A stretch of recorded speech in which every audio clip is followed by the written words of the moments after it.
Ladies and gentlemen, welcome back to the channel. It's another live watch along with your boy, BaseDaKID. As always, please like and subscribe, share with a friend, colleague, relative, associate, enemy, any and all in between. It's appreciated. It looks like I've kind of started this at quote unquote the right moment, because I guess this is where the start of the proper boxing on the main card starts, although I only really wanted to go live for Taylor Serrano and obviously Tyson and Paul, but that's fine.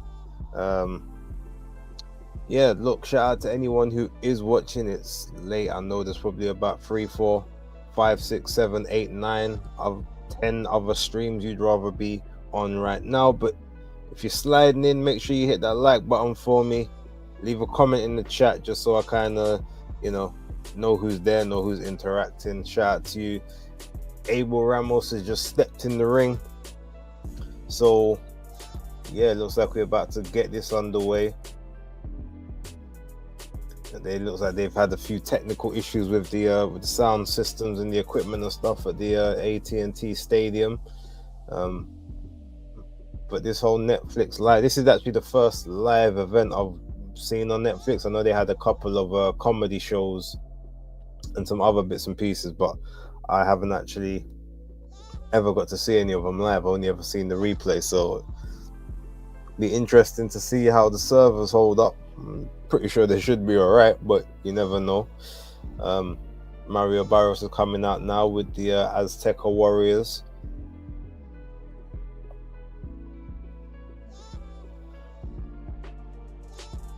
Let me just put the stream on the old Twittex just so the people know that we are in fact live.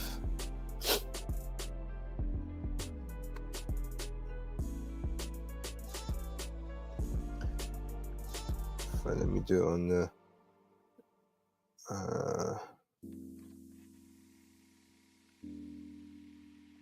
that's the wrong one. What am I looking for? Boxing BD, here we go.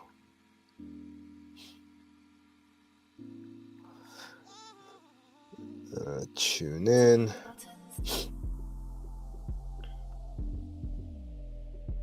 Okay, that's that.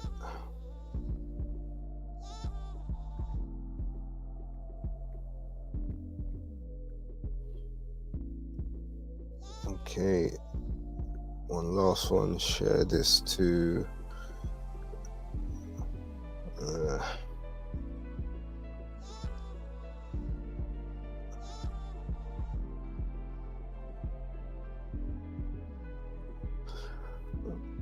Watchalong now.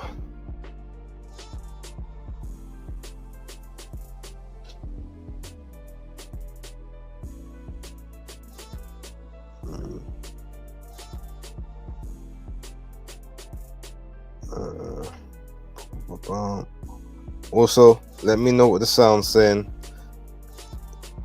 because last time I got good reports using the headphones, so I want to continue to do so if they're still sounding good.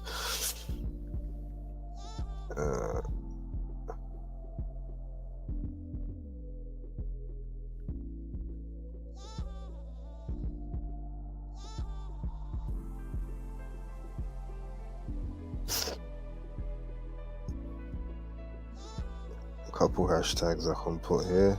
Yeah.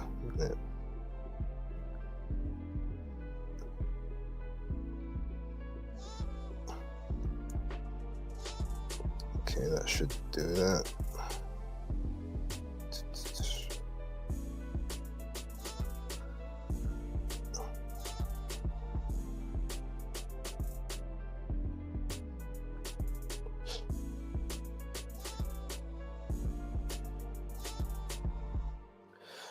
Okay, I think we're good to go now. Let me check what these likes are saying.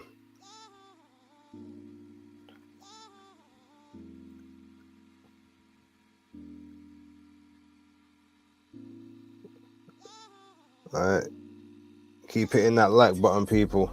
It's appreciated. let's get into the chat real quick before this fight starts.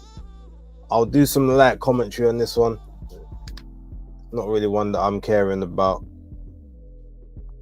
Oh, shout out to Ryan Hutchison, number one in the building today. And Philip Ants in the building as well. Shout out to you, Philip. Know what time the main event is. Now, on the broadcast, they said it was just under 2 hours away before. So I am going to assume that fight will start about 3:45. I'm thinking maybe 3:45. If this fight ends in the next sort of 15-20 minutes, I think Serrano and Taylor will get in the ring by 2:45. That will be finished by 1:15, and probably like 3:30 will be ring walks for the main event. That would be my assumption. Now, really and truly, I should have put the Netflix on my phone, and I should be watching TNT Sports on the big screen, keeping an eye on what's happening on SmackDown, but I'll watch that later.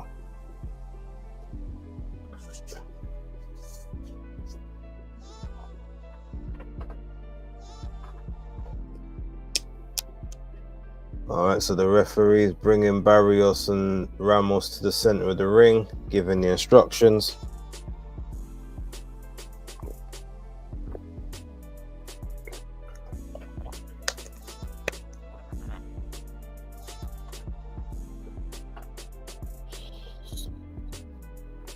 Alright, let's see what we got.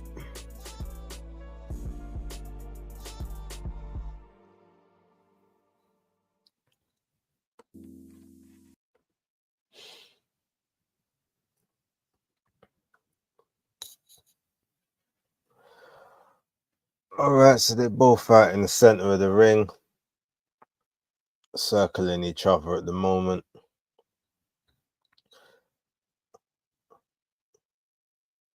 Barrios was throwing out the first couple of jabs, but nothing special. Tries for a bit of a harder jab there. Nothing connects. But they're both standing in the center. Mid-range of each other. Not really employing much movement at the moment. They both currently look like they got their front foot inside a car tire. The way that they're circling around and staying close to each other.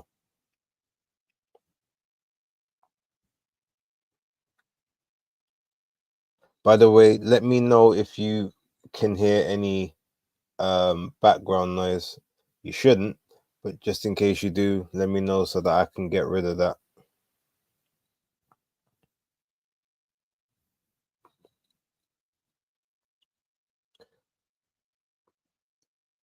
Man like Keela Dunfor in the building, shout out to you. Blessings, thank you very much for being here. All right, neither Ramos or Barrios have done much. Oh, okay, Ramos just got his knees dipped a little bit there off of a counter right. Didn't touch down, but he did do a squat. Barrios is now pumping out that jab.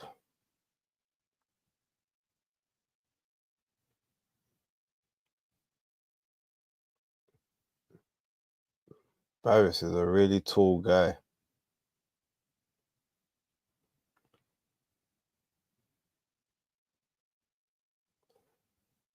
By the way, I've already lost almost all in all, what would I say, all involvement in this card.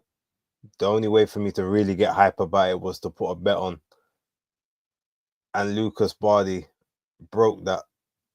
He's the only one that didn't stick to the script thus far.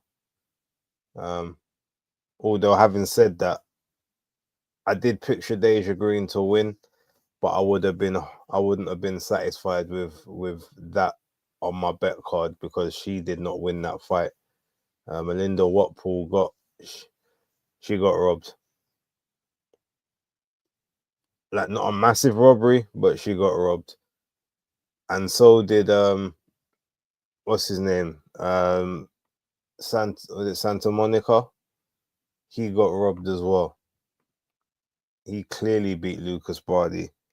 Lucas Bardi might have a big punch, but like he's terrible. His level of opposition has been terrible, except for when he fought H2O Silva, and even that was just a lucky shot. I thought he improved since the last time I seen him, but yeah, clearly not. What have we got here? First round's done now. Philip, Base, what do you make of Benavidez Morel fight that's been announced? I've spoken about that fight before, Philip. I'm gonna keep all and any more thoughts on that fight to myself until it's time to do the predictions.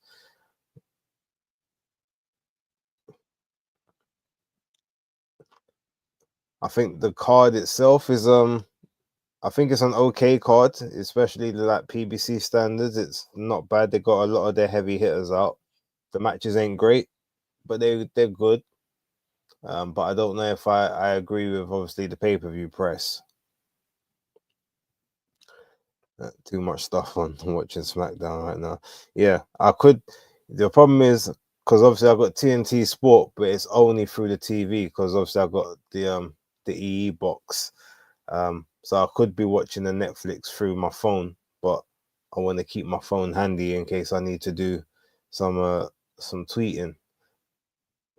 So I'm just sacrificing SmackDown until later. I won't see anything about it until then anyway, so it's fine. Okay, Barrios just caught. He caught Ramos with a nice little it was a little over under combination. Ramos is trying to dig to the body a bit. Still both in the center of the ring. Barrios is moving around the peripheries now. Gets caught with a jab, manages to block a left hook. Ramos is being a lot more aggressive since he got put in the squat position in that first round. He looks like he's trying to win the second one definitively. But it also looks like he's leaving himself open. Hands are a little bit low when he's coming in. Barrios is giving up his height a little bit, trying to stay on the inside.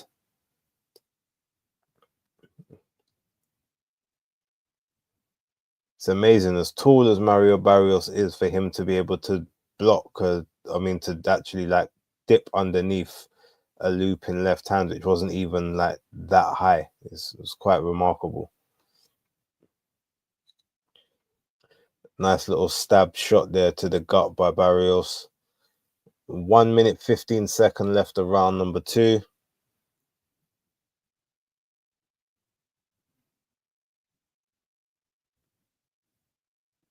Barrios is really dipping his knees down, trying to spring up with those shots.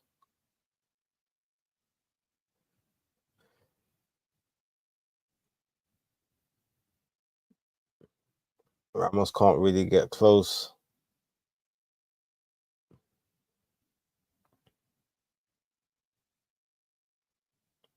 40 seconds left of round number 2.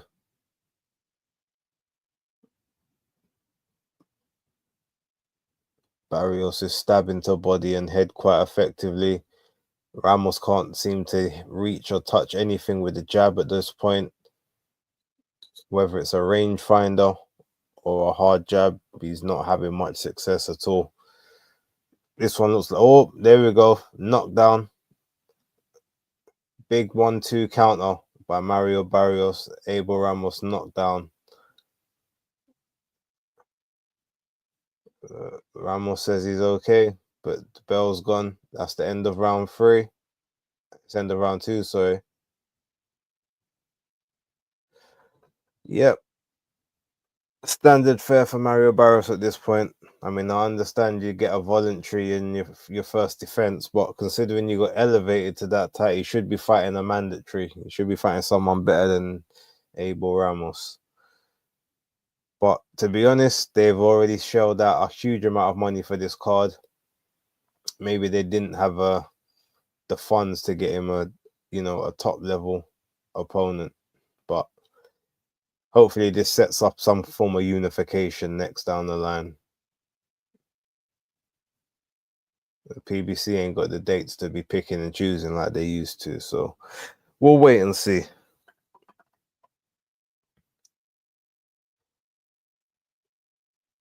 You know, since this isn't even one of the main fights that I'm really digging into.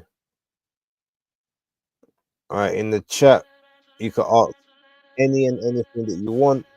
You can still comment about any and anything that you want. Anything.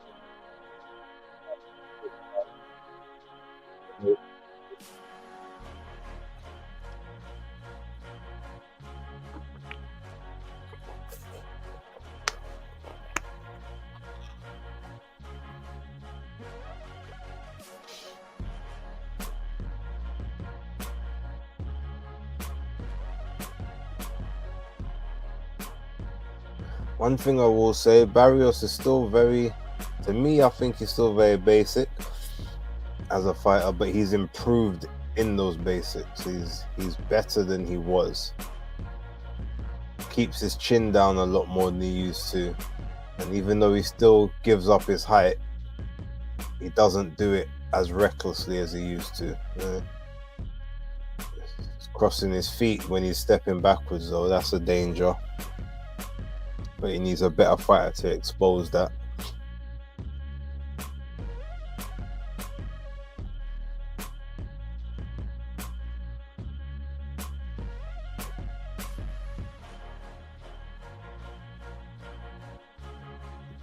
About 140 left of round number 3.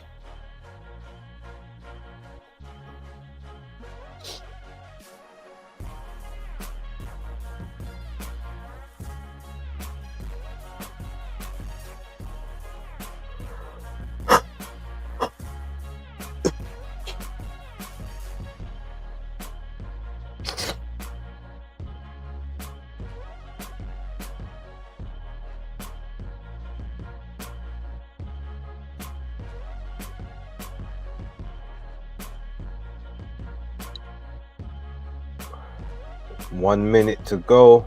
Barrios just misses with a big left hook, eats 2 left hooks to the body as a result.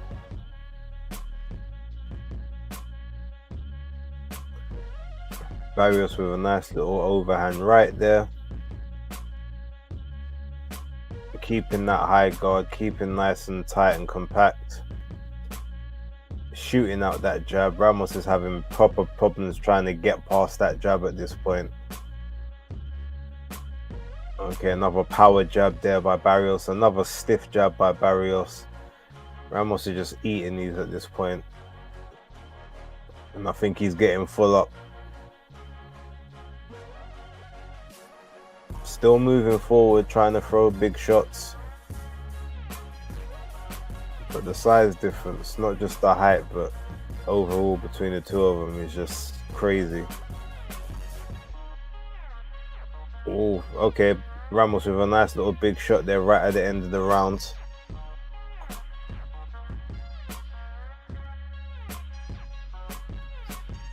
Let's hear the done for shout out. Who do you give the speed advantage to, Tyson or Paul?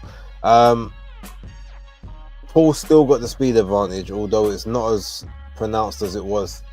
Again, he's packed on a lot of artificial size for this fight, so his speed's going to be greatly reduced, but he's always going to naturally have quicker, you know, the quicker fast twitch muscles and just the natural speed advantage over someone 31 years older than him.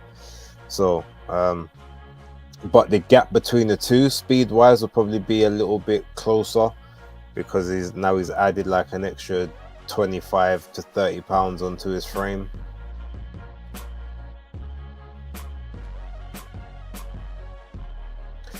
Shout out man like Lewis Moore in the building. Hope to see you at a presser soon, base. Queensby been confusing as hell recently.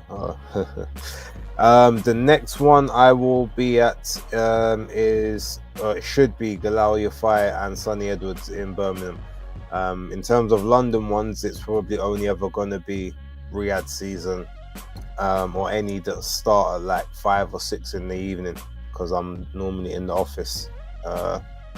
Or unless it's on one of my work from home days, and maybe I can swing something, but highly doubt it. But shout out to you, man. Hope you're good. It's been a while. All right, so we're now round 4, 2 minutes and 20 to go. Barrios out there popping out that jab again. dipping underneath that lead hand by Ramos. He seems to be in pretty much complete control. Has barely been hit with anything at this point. Ramos just can't really get past that jab. It just doesn't have the head movement or the speed to be able to get on the inside and stay there.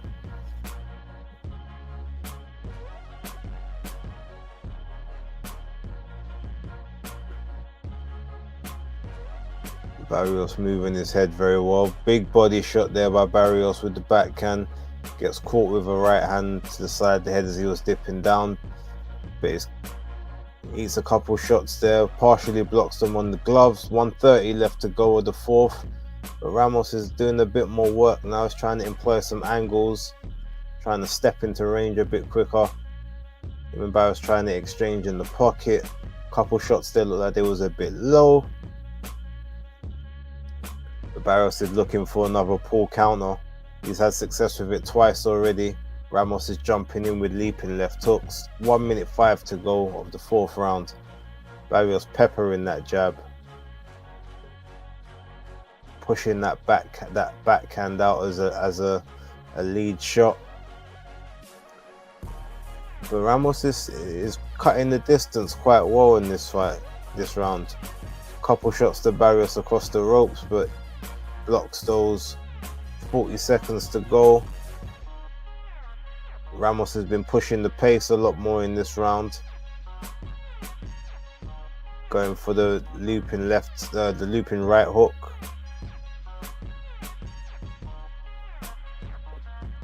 Barrios is just trying to pull counters. He's not really setting those up. He's trying to use fast switch to get on the inside. He's getting caught with counters by Ramos at the moment. 15 seconds to go. This is definitely Ramos's best round thus far. It's close to whether or not he's won this round. Oh, nice big shot there by Ramos right at the end of the round. Followed with a combination of mostly block shots, but a couple got through. I think I'd have to give him that round. Okay, Jake Paul coming out in the double pin suit. It's a nice suit, to be fair, I'll give him that. But why has he got a handcuff on the suit and it's attached to, is it attached to his woman? Oh, that's crazy optics. Mike Tyson entering the building as well. He entered at 8:18 p.m. What's that? Central.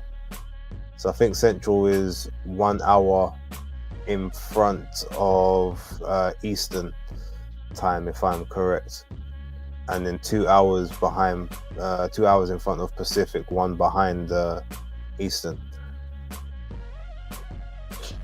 If you are in the building, don't forget hit that like button, please, people. I know people are going to be dipping in and out to all different types of the live streams. That's fine. Suits are making a comeback. Well, some boxers frequently wear suits, but yeah, that suit was a nice suit. I don't really know if I agree with the shirtless suit look. It looks a bit tacky at times for me, but the suit itself was very, very nice. But the money he's got, I would expect all of his suits to look nice. All right, we're at 2 minutes 20 seconds of round number 5. Barrios still dipping those knees, looking like he just wants to spring and unload a huge shot. Oh, I think, let me know if my connection just dipped a bit. It should be okay, but in case my Wi-Fi is showing that it's a bit low, saying my connection's unstable. Let me know if I'm still good, people.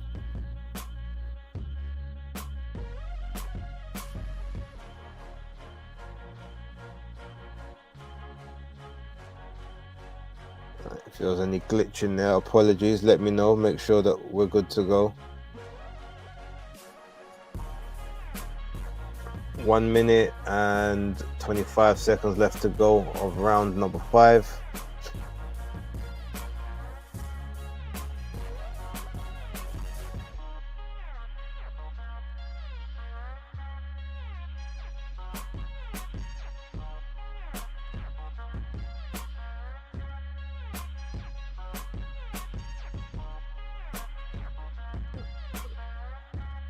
Ramos looks like he's finding a way to cut the distance a bit more here, but Barrios still looks fairly comfortable.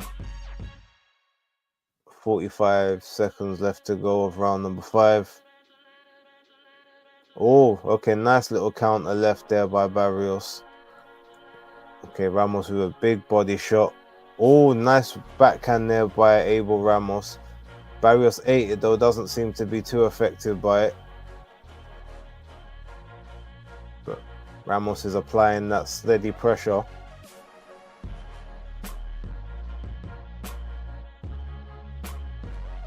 Nice jab there by Barrios and the backhand. Ramos tries to leap in, falls short, gets caught at the counter. Barrios still dipping those knees. 2-3 shots on the inside. Ramos is trying to raid from the outside inwards. Is not having the great amounts of effect at the just those last couple moments. But we head into round 6. Oh, the Cobra Kai guys in the building. Man like William Zabka and Ralph Macchio. I know in the new Cobra Kai there's a woman in it called Reina. I can't remember, Reina Valaling. I think her name is Valingram. She's like a 4th Dan Taekwondo martial arts expert. I follow her on there. She is in the trailer. Yeah, I follow her on her Instagram. Like her skills are amazing.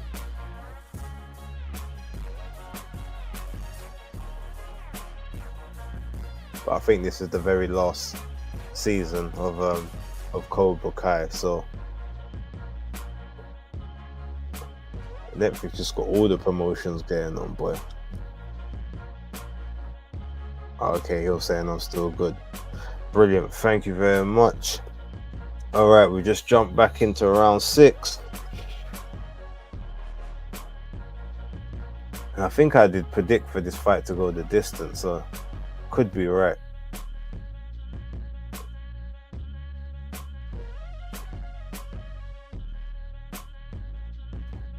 Okay, now Ramos is trying to dip down really low, outside the range and the reach of Barrios when he's exiting in. Couple shots there blocked on the gloves by Barrios.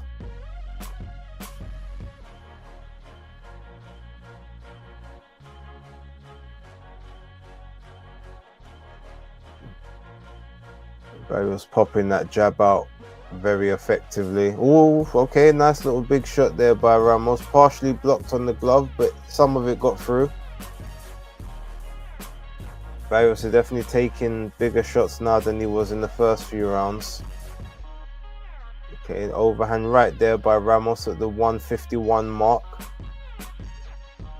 Barrios starting to lose shape a little bit. He's doesn't have the same level of control as he did have, but he comes back with his own nice little shot there. Misses a wild looping right hand. Gets caught with one around the side of the guard. Ramos is just swinging big hooks at this point, thinking that's his key to victory.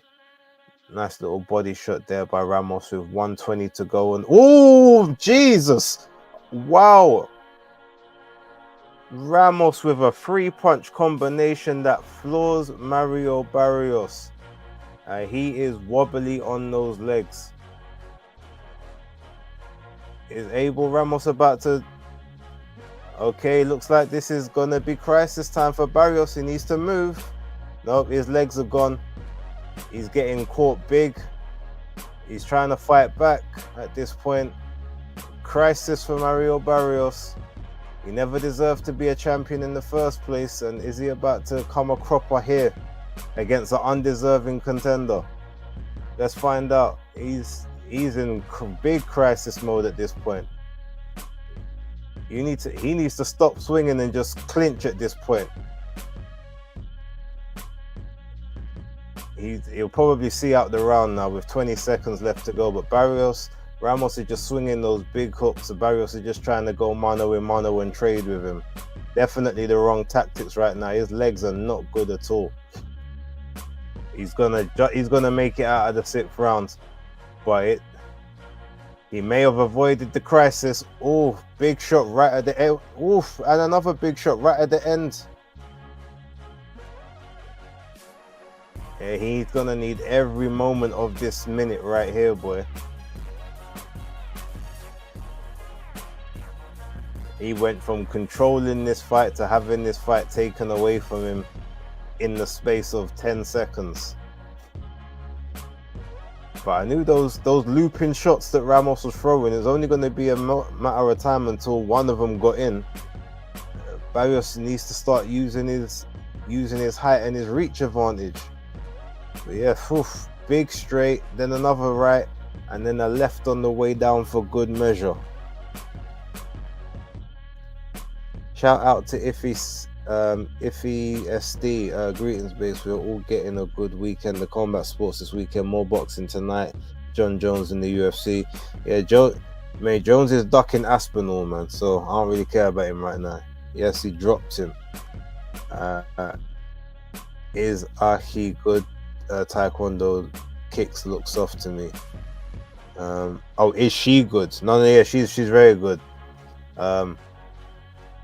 She's very good. Watch her Instagram posts. Watch when she if she kicks the bag and when she does all of her combinations. Really impressive and very athletic as well. You can tell she'll be a stunt, either a stunt woman, or she, if she can get her acting together, she might be like a new action star. Okay, Barrios is in crisis mode still doesn't look steady on those legs. He's still refusing to use his reach the way he should. He's dipping down, giving up some of his height, trying to stay on the mid-range. He needs to stay on the outside right about now. Ramos is just pushing forward, keeping that pressure on Barrios. Okay, missed that straight right there. Barrios trying to dig to the body, trying to shoot to the chest. He's going to get caught with another overhand right here. He's keeping that arm too low. That left needs to stay up by the side of his head at all times now. There you go, that's better. But he gets caught around the side of the guard there.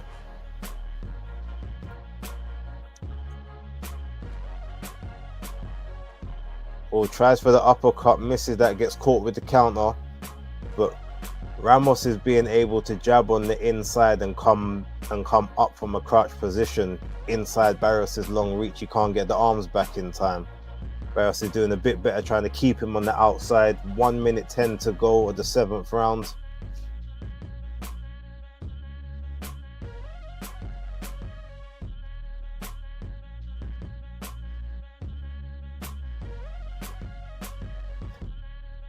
Okay, nice right hand there, chopping right hand by Barrios. Left hook, digs a left hook to the body as well, but Ramos is still pushing forward. He tried for that same right hand, just missed it, but caught him with the next one through the guard. That one was blocked on the guard, but he knows what punch to throw at Barrios now, but he can't overuse it. Okay, Barrios with a little combination. Ramos with a little footwork. He's trying to style on him in the ring right now. He's having fun. 15 seconds to go of round number 7. Yeah, this has become Ramos's fight all of a sudden.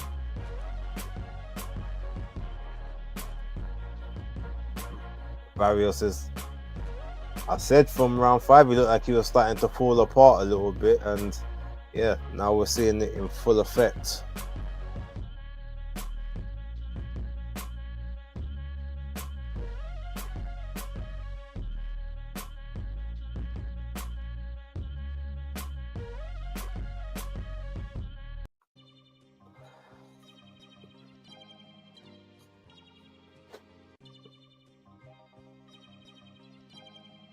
All right, what you guys thinking of the fight? Because yeah, this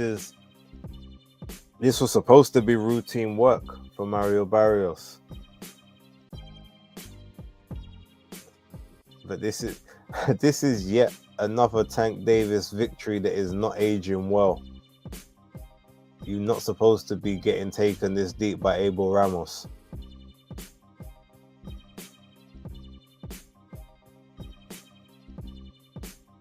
All right, round 8 coming up.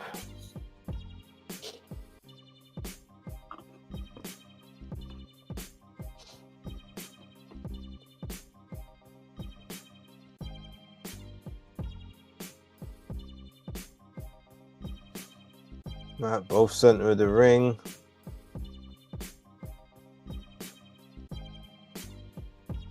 I haven't even been scoring this fight to be able to give a scorecard. I mean, I've still got Barrios ahead, but like this tide is definitely changing, and changing quite heavily. And he keeps dipping his legs down to try and avoid shots rather than moving out of range. Okay, nice jab there by Barrios, but Ramos comes in on the inside, couple body shots. Referee saying to keep those shots up. They were a little bit low. Double jab there by Barrios, 1-2. Ramos is eating these, he's taking the shots, but you don't want to be taking those flush. All right, Barrios is trying to move around the ring now, but Ramos has cut him off. Both back in the center of the ring. 1 minute 45 to go. Okay, nice little jab. Jab, right hand slip counter, then another jab to the body by Barrios at the 140 mark. That was nice. Ramos is trying for that leaping left hook again. He was thinking about the overhand right, but he didn't let it go. Barrios with the sharp jab to the body, then upstairs. Big 1-2-3 combo there by Ramos.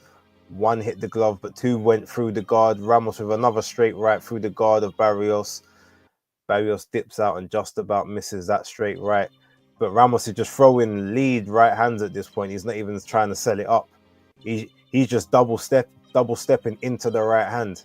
He's not showing Barrios any respect at this point. And he does it again. Now they're exchanging jabs in the middle of the ring.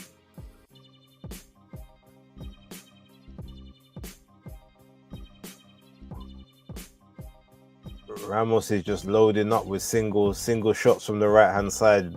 Very, very telegraphed, but Barrios isn't good enough to get out of the way. All on the inside, both trying to exchange. Ramos is just applying that steady pressure at this point. Barrios tries for the triple jab.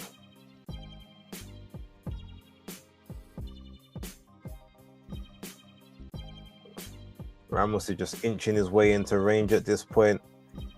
1-2 jab. Misses the overhand right again. Misses that one.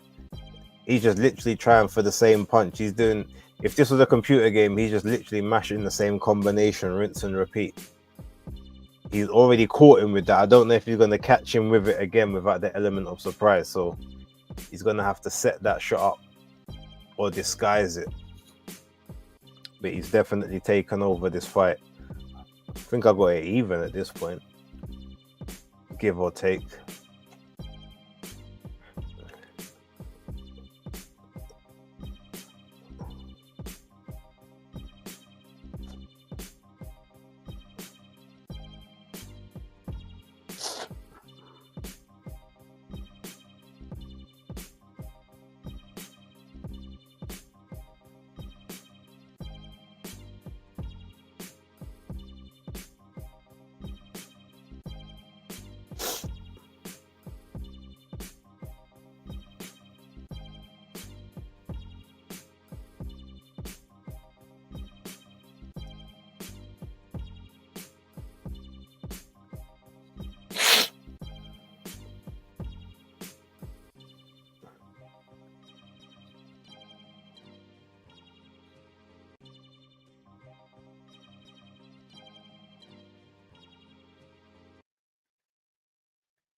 Round 9, 2 minutes and 10 to go.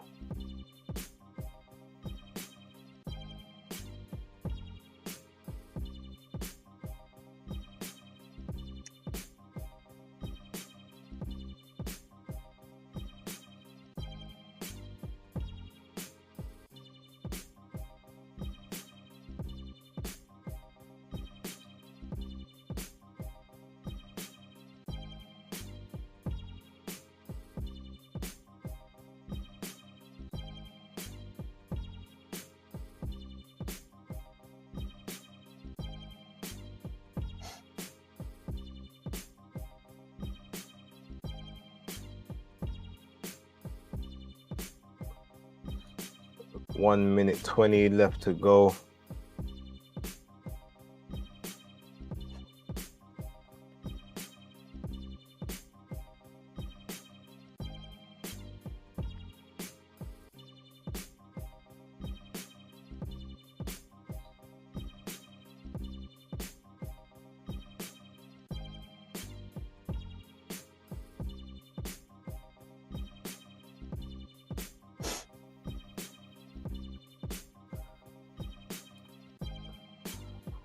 Barrios just keeping. Oh, okay. Big shot there by Barrios on the inside.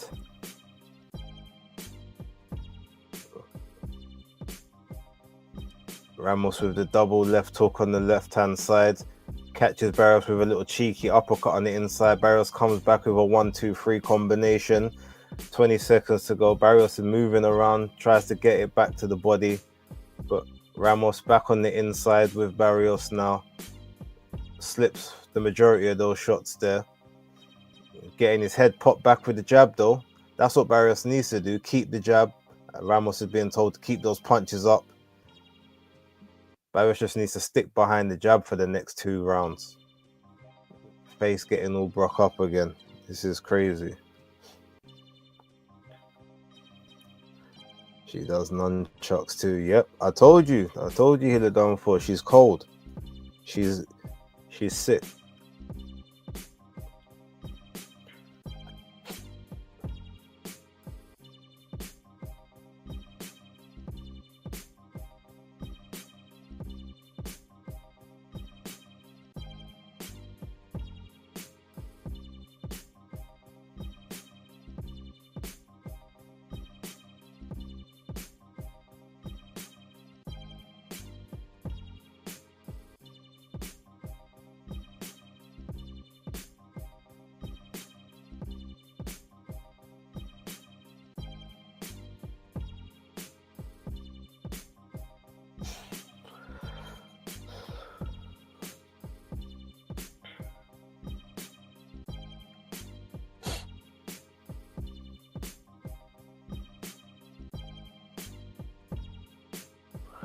All right, 10. Ramos just leaping in with that left hook. Again, he's not disguising these shots at all. There's no way you should get caught with any of these shots when they're that telegraphed. Barrios' nose is a bloody mess at this point. Ramos is now starting to use that jab, but he gets his head popped back with the jab as well. Barrios gets hit with the jab in between the guard. Tries for the 1-2, does Ramos. Barrios comes back with his own. He goes with a 2-1. 2 minutes and 15 seconds to go. Both of them just trading to the body. Oof. Barrios eats a devastating jab right there. Big right hand over the top. Comes with the high guard.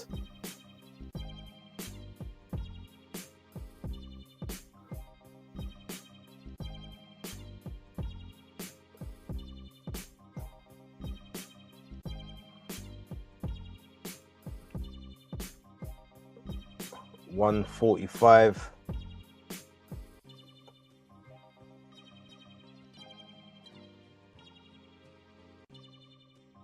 Oof.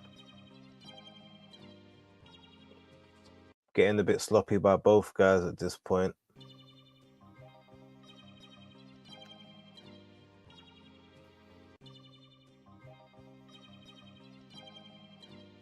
Okay, Barrios manages to hit that jab on the inside, misses the right hand, hits with the straight right hand.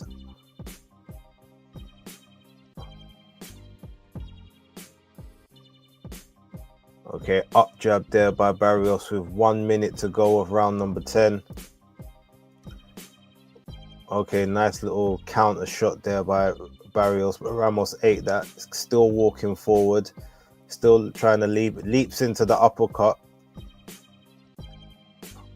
Okay, 3-4 punch combination there by Barrios, but Ramos was able to get in a couple body shots as well.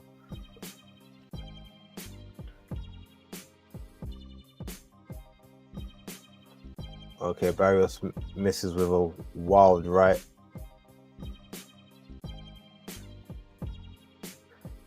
Ramos steps in.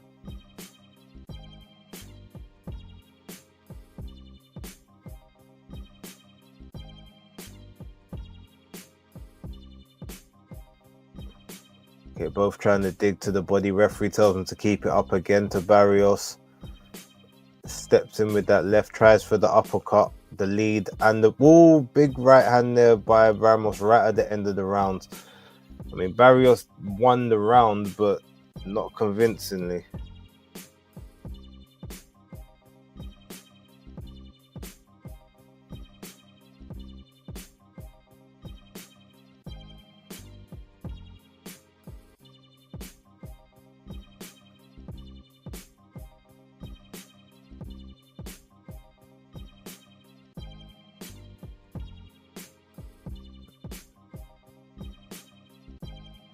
Right, showing Jake Paul in the changing room, getting his kit on, his boxing boots.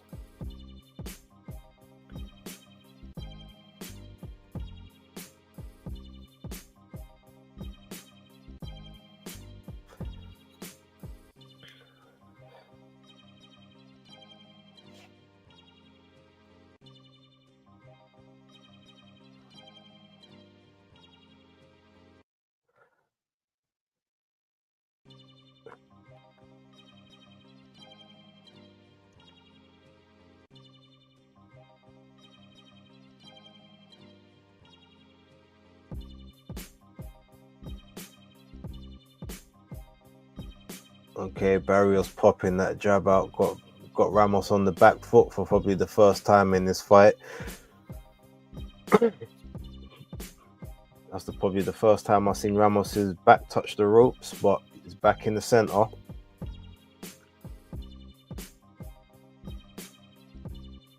Both swinging wildly, both missing.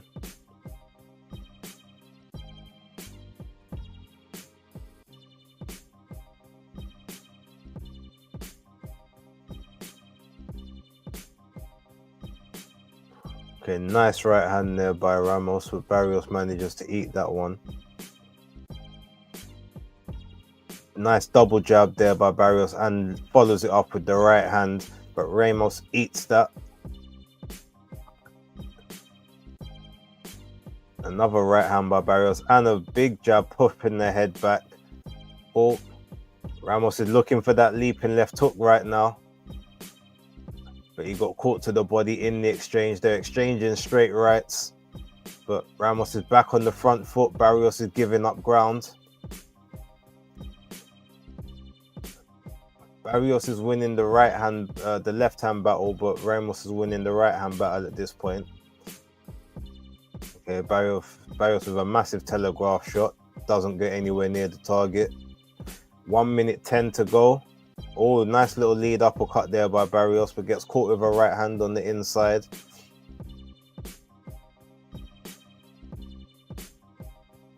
Ramos with a shot to the body. Another sweeping left hook to the body. 50 seconds to go.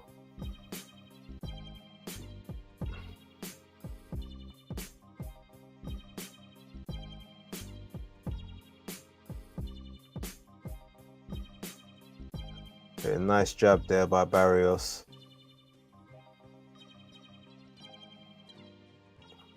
Tries for the 1-2, misses both. Shot to the body. 20 seconds to go.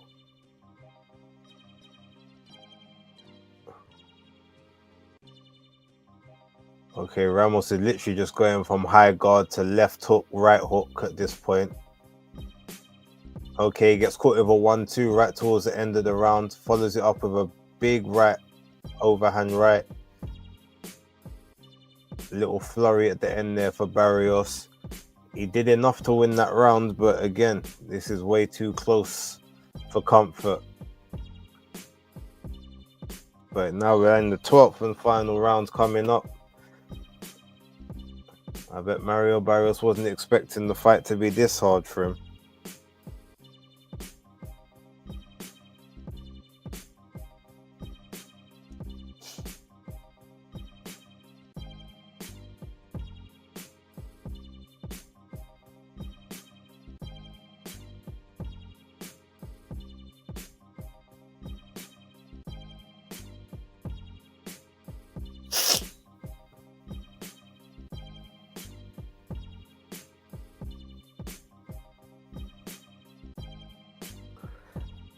All right, 12th round coming up.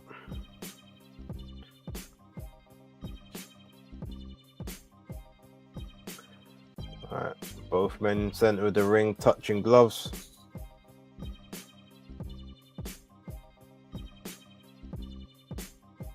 All right, Barrios sticking behind the jab, but in the center of the ring. Okay, shoots to the body, then up top to the head. Barrios is on the front foot trying to effect, but Ramos has now pushed him, started going onto the back foot again now. Oh, overhand right there by Barrios. I mean by Ramos, sorry. Barrios got caught by that. He's on the retreat slightly. He's circling the ring. Double left hook there by Ramos. Barrios misses with the right hand left uppercut combination. Catches Ramos with a left hook there. 2 minutes and 2 seconds left of the 12th round. Barrios is just leaping into that left hook at this point. I mean, Ramos is leaping into it. Barrios is having to defend it. Straight right by Ramos. Barrios wasn't expecting that shot. Pops his head back with a double jab, does Barrios.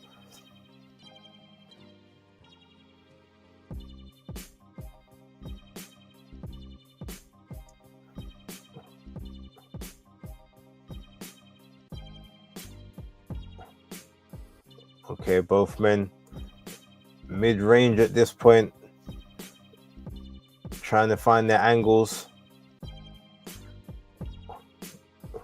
Ramos is still on the front foot. 1 minute 10 seconds to go. Oh, Barrios with a nice catches a nice straight down the center, but he seems to be okay from it. Ramos winging in those looping rights as well. He's just reminding me of Derek Chisora, the way he's telegraphing those shots. Barrios is at least trying to be cute with his work.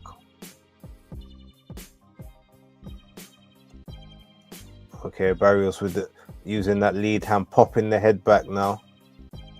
Okay, Ramos looks a little bit worse for wear, like some of that might have hurt him. But he's still managing to push forward. Oh, Barrios with a nice right hand over the top there. Little combinations on the inside. Ramos is having to block those. He tries to do a little shimmy, gets caught with a right over the top. 10 seconds to go.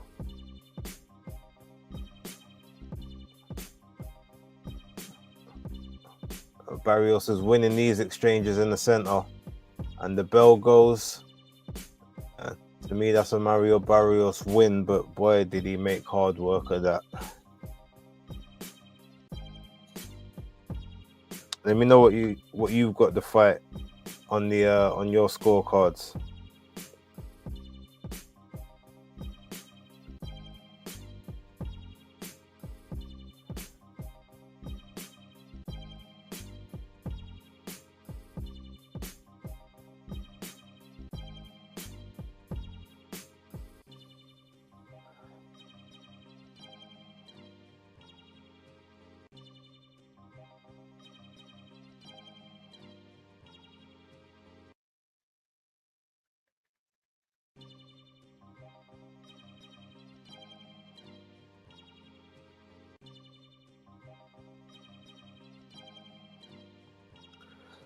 I'll be interested to see what these scorecards are like.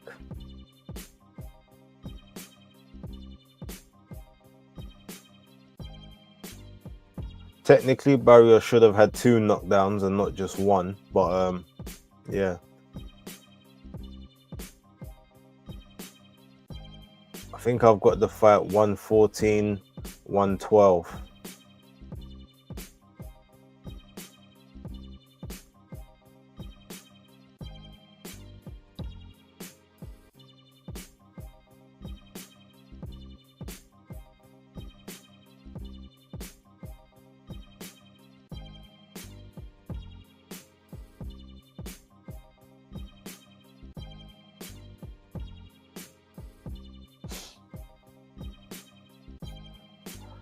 All right, let me hear what these scorecards are saying. Okay, so I've got the same scorecard as Wheelock.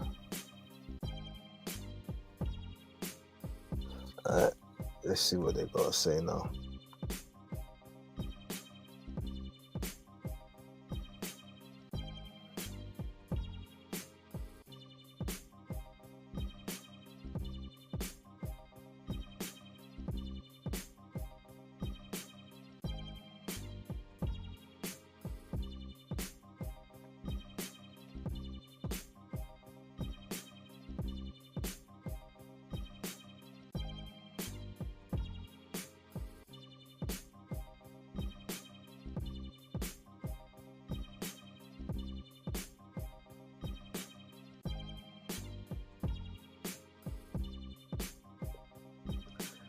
All right, let's see what these scorecards say.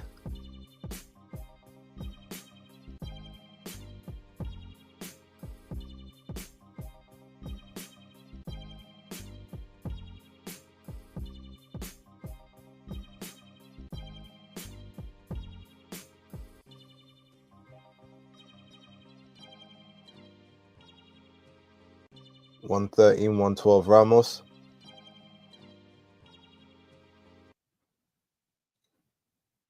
$116, $110 Barrios.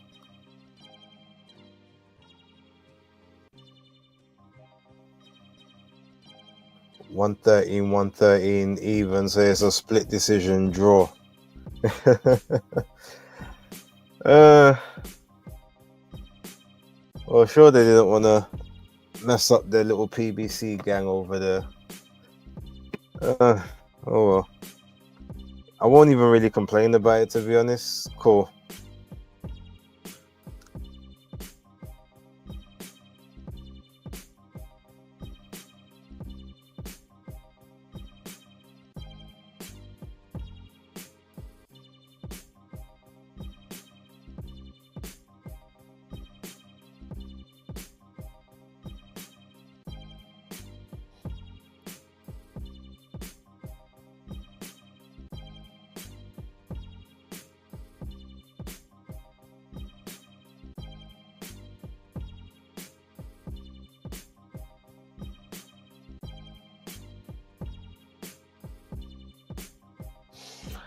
Yeah, I don't know about all that.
Alright, so who does Barrios fight next? Let me know.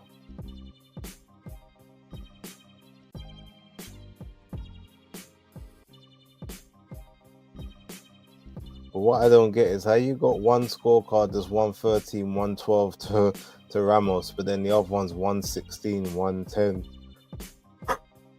to Barrios. The amount of swing rounds in that is crazy.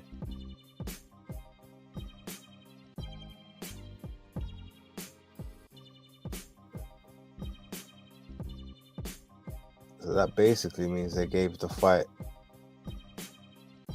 6 rounds apiece, but took 2 points off Barrios and 1 point off Ramos.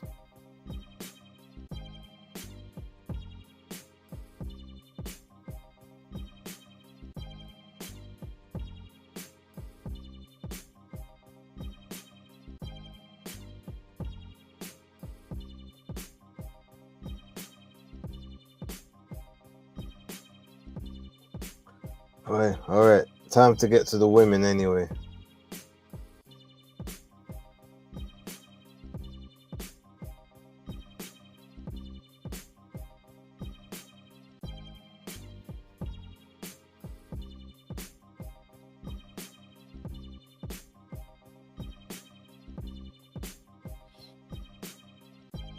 Well, there's a few people watching, but normally the comments start popping at this point. I wonder what everyone's... Well, SmackDown's over now, I think. It's a shame, I should have started the stream at 3. I could have come in for this fight. Perfect timing.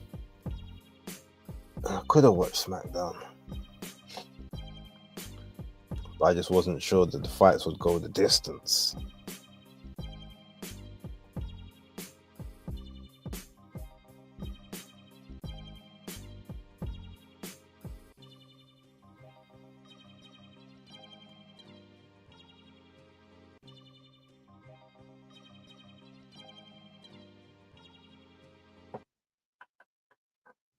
Okay.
Alright, why is my Netflix just frozen?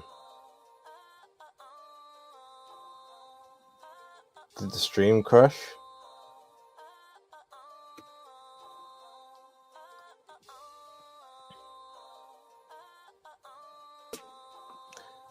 Shout out to Skyline, the editor in the building. Yo, that was a crazy fight. I'd love a rematch. That fight should have never happened in the first place. Not for a belt. Like, it can be a regular fight, but that should never have been a title fight. Like I said, like Tank's victories are aging like milk in the hot Texas sun after 4 days. Oh, mate.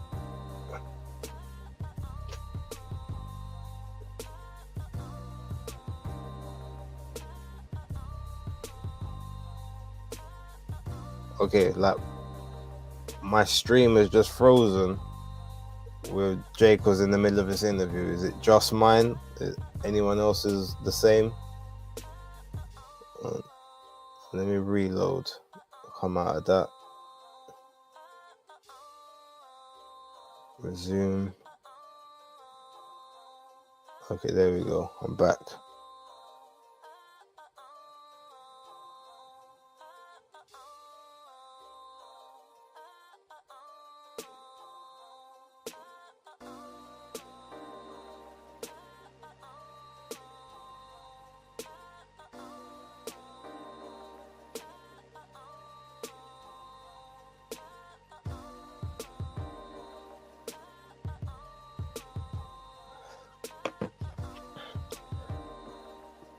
You said my dodgy stream is also frozen. Now mine's back now. I came out of it and went back in.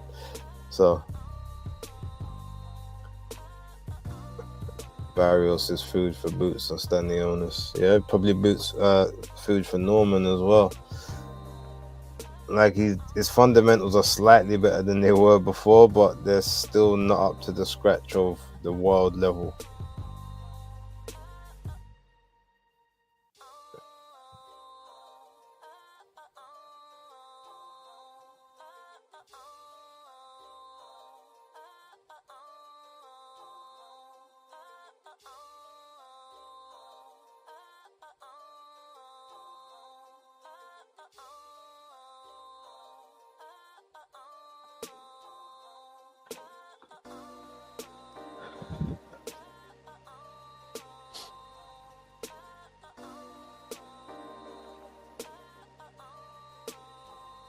Alright, is it just me or is the sound gone on everyone's stream now?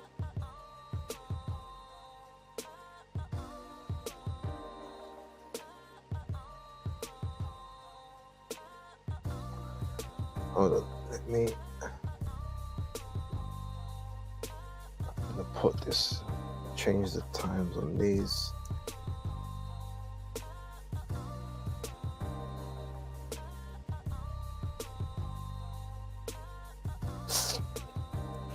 Alright, put that on flight mode.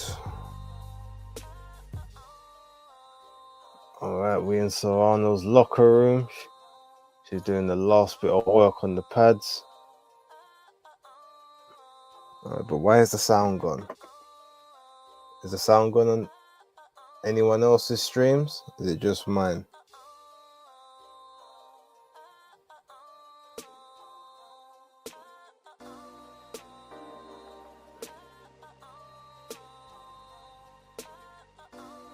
Okay, it's back now.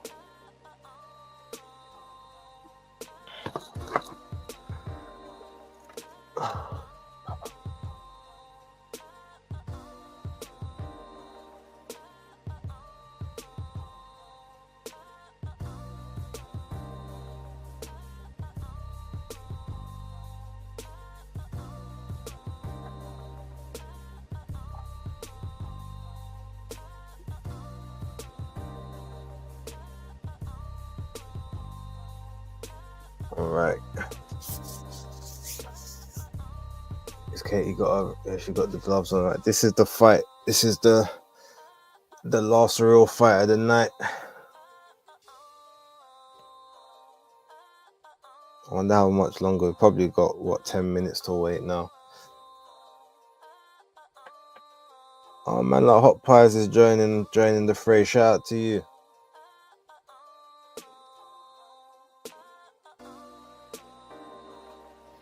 I don't know if I'm gonna get used to Kate, formerly known as Abdul, being Kate Scott now. It's crazy. Man like DJ Clockwise, shout out to you. Yes, good morning. Good morning, sir.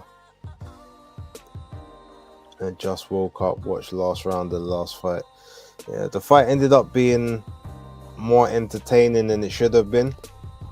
But it was two subpar, well, one subpar boxer, one subpar slugger, basically getting life and death with each other.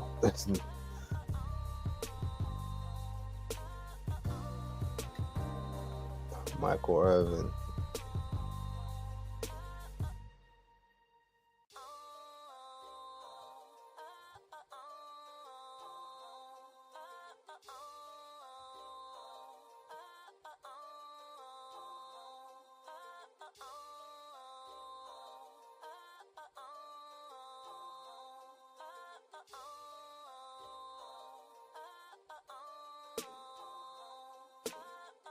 Oh, more sound issues.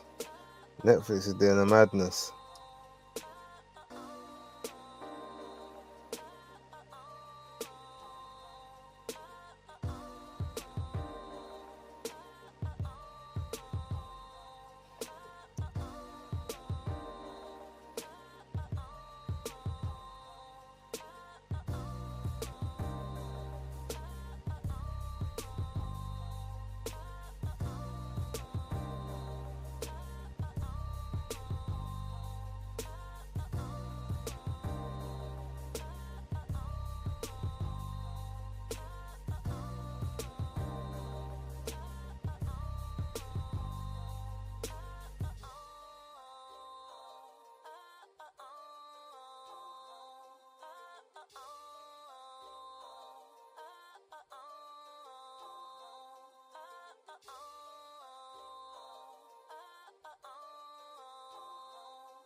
My back.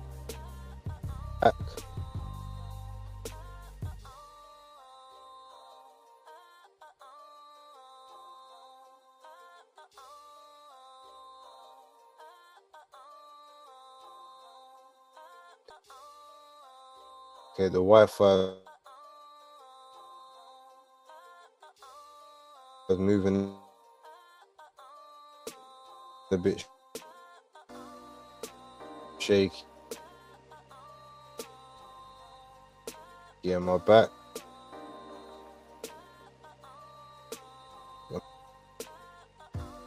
My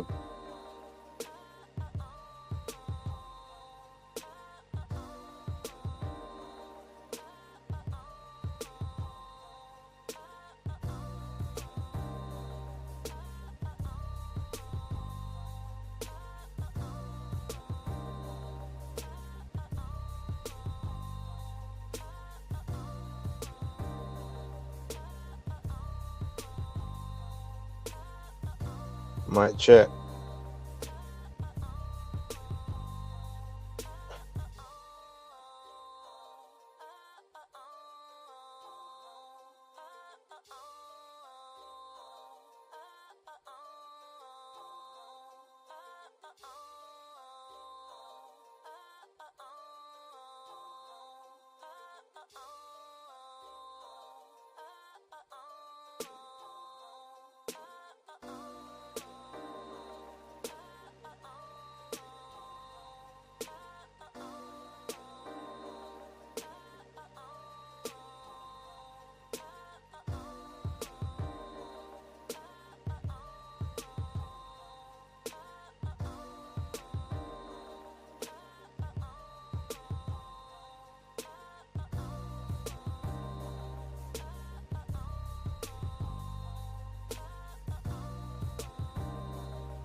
I just had to change internet connections.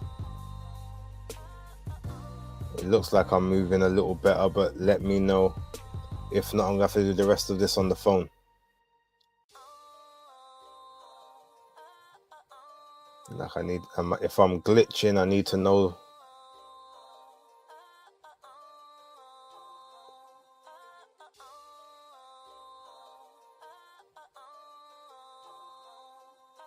Alright, let me know.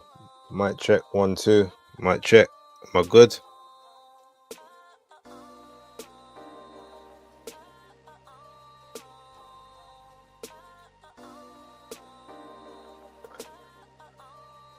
I'm gonna have to take out the headphones because the battery on the laptop's about to die.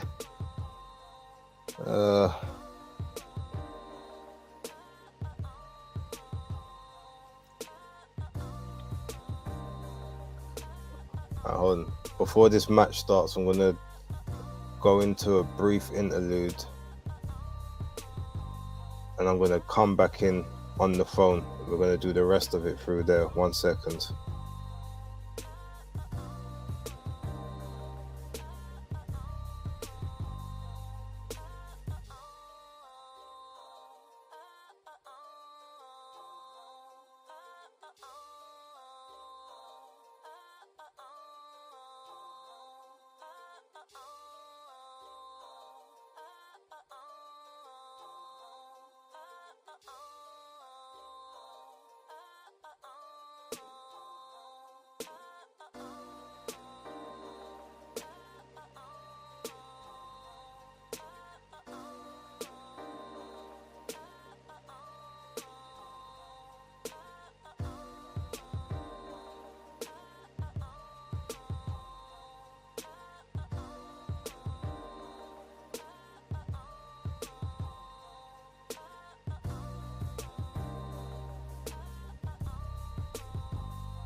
All right, mic check. 1 2 1 2. Are we good? Let me know.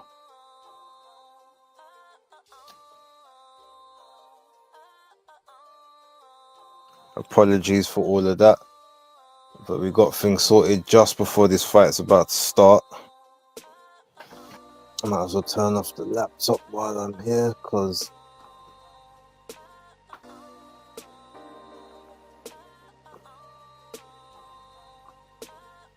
shut that down.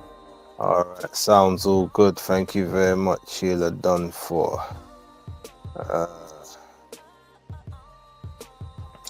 Let me put this on Do Not Disturb.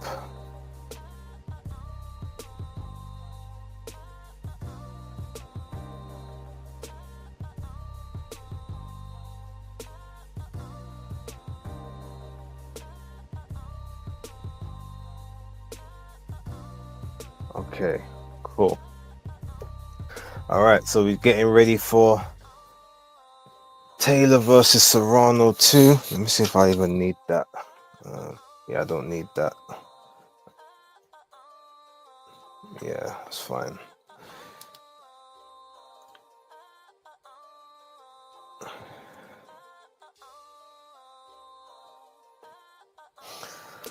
Okay.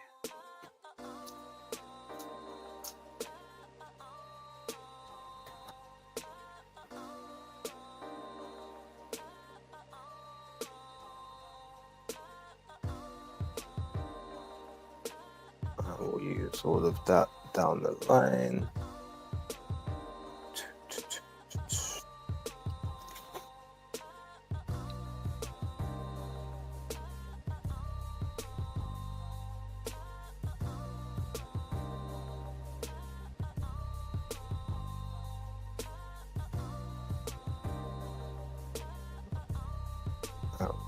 It's not Jane started yet.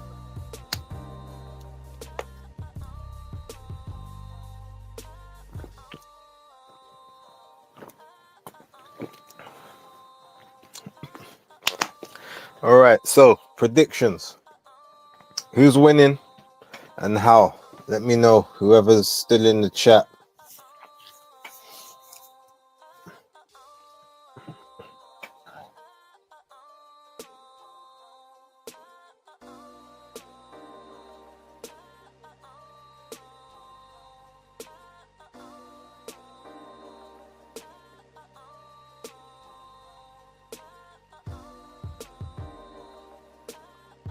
Right, so you can see Amanda Serrano. She's practicing those body shots in the locker room, so you know what she's trying to do.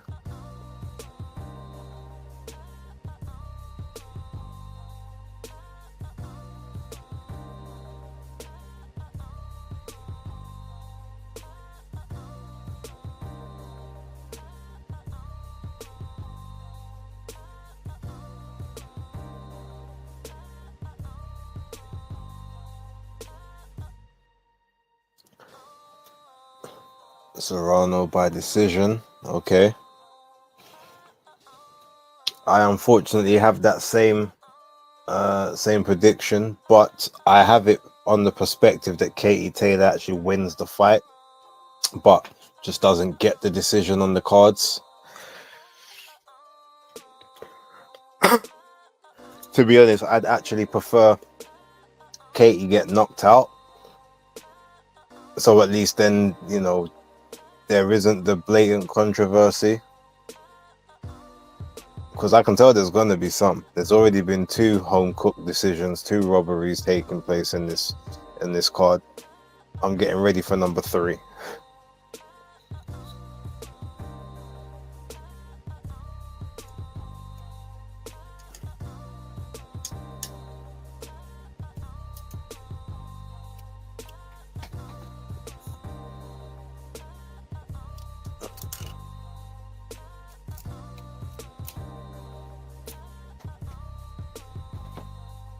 That's better.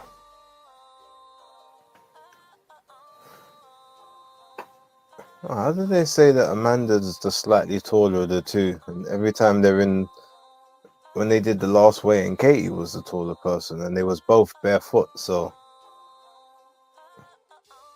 but such is life. Katie with a slightly longer reach, only half an inch.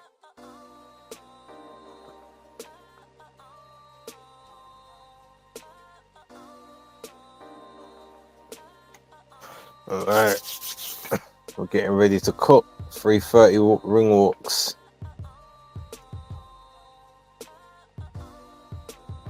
I'm gonna need a big nap after this, boy.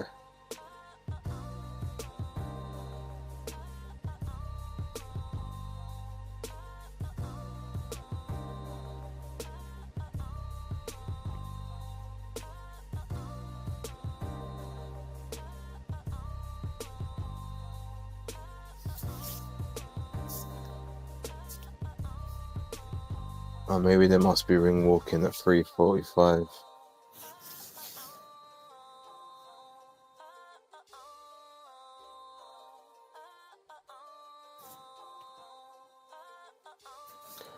First ever male or female undisputed champion from Puerto Rico. But she's not from Puerto Rico. She was born in Brooklyn, New York.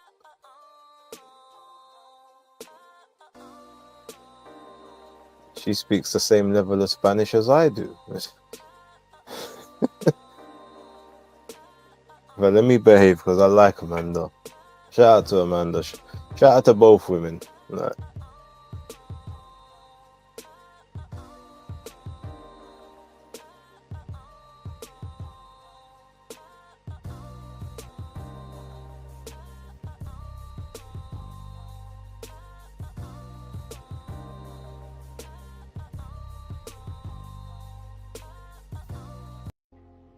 that's enough for that. Another decision controversy could ruin Taylor's legacy. I don't think they will cook this one. No, I'm saying that Taylor's gonna win, but Amanda's gonna get the decision on the card. So this won't be a cooking for Taylor, it'll be a cooking for Amanda. That's why I'd rather she if Amanda's gonna win the fight, that she actually gets the knockout to stop that that talk happening. That being said, the thing is, even with any controversial decisions that Katie's had, because I've said it, I think both the Pursoon fights, I think that she lost. Even though I feel like she did better, she did a lot better in the second one, but I feel like she lost those. But that being said, she's still fighting the fights that a lot of other people were scared to take. So there was also, you could have said some people believe she did enough to win the Chantel Cameron fight, the first one. So the second one, she definitely did win. There was no robberies there. There was no controversy in this fight. She definitely won the first fight of this. So yeah. All right, but now Amanda's making a ring walk, getting ready. This is the fight I've been waiting for. This is my most anticipated fight all weekend.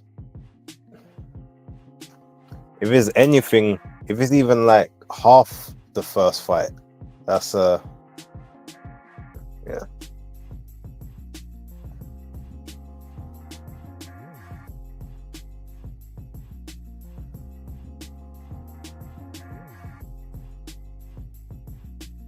Well, Katie said she wanted Croke Park, but this ain't too far off that if you're thinking about it realistically.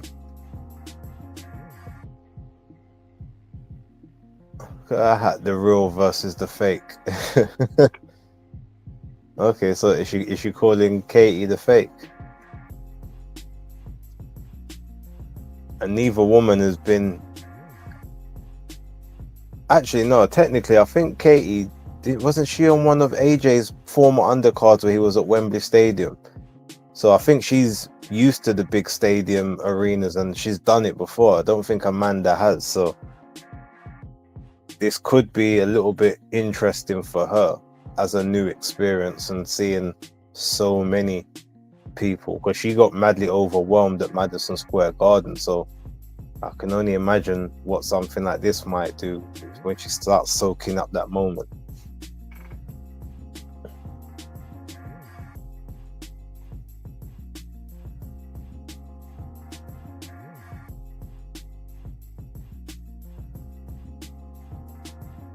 Katie gonna make her wait?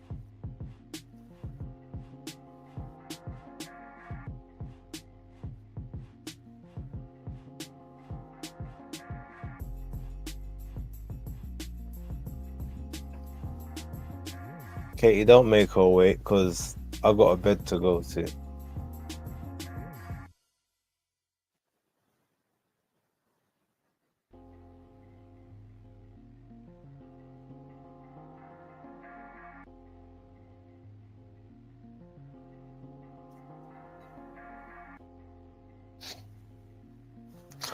Remember, if you're in the building, please hit that like button. Hit that subscribe button if you ain't already subscribed.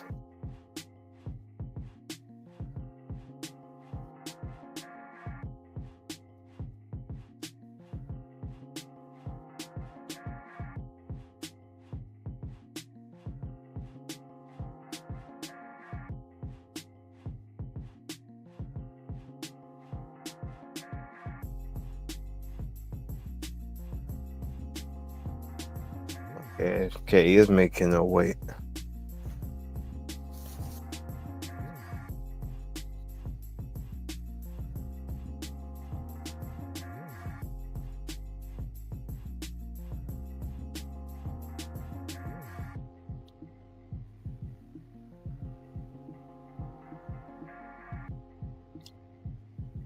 Wait, is the sound gone again?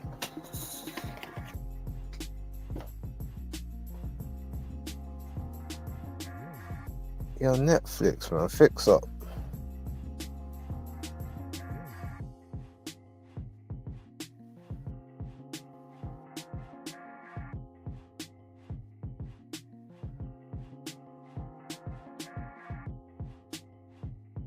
Alright, Katie making her way to the ring.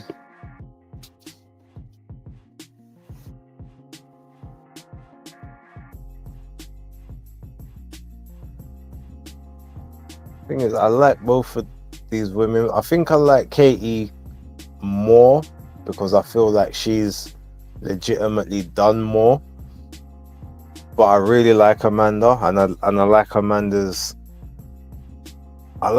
personality and what she's doing, or the way that she's trying to beat the drum for the women's game.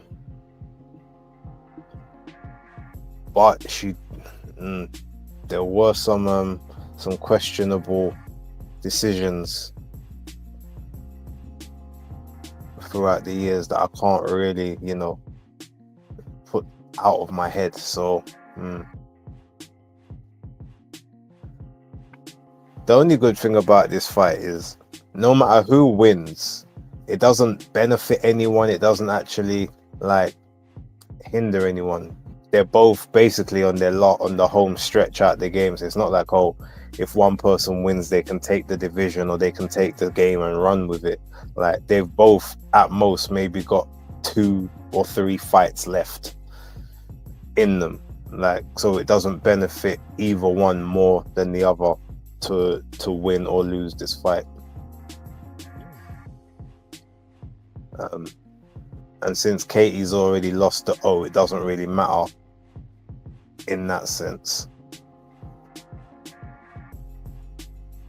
But she is still the pound for pound number 1. The resume is just too deep. No matter what you say, you can't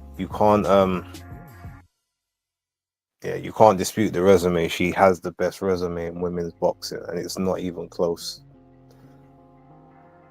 The closest person to her is it's probably in a lower weight class, like maybe flyweight. Sanisa Estrada had a pretty strong resume.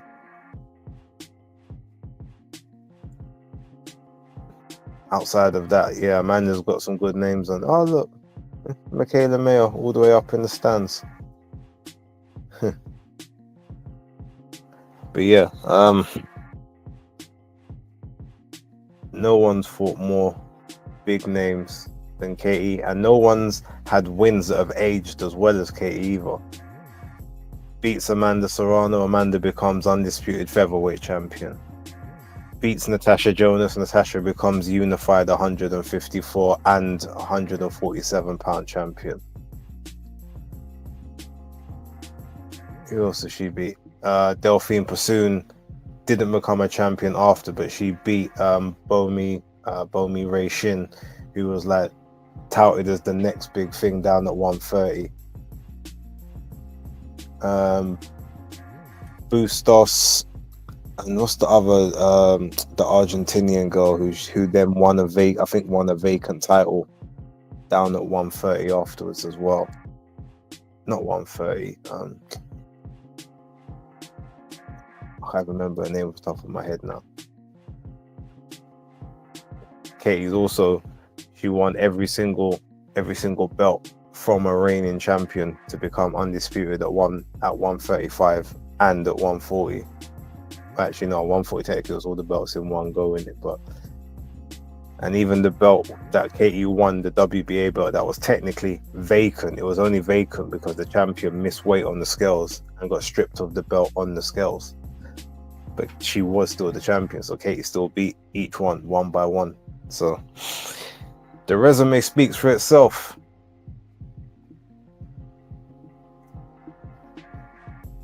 But may the best lady win.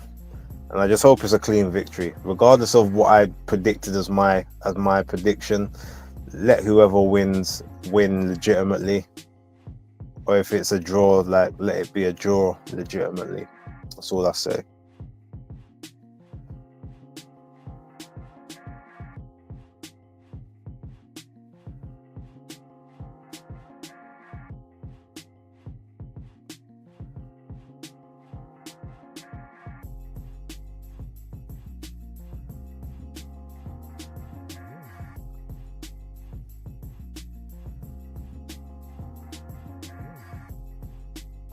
I gotta check my Twittex and see what everyone else is doing. Let me take the other phone off airplane.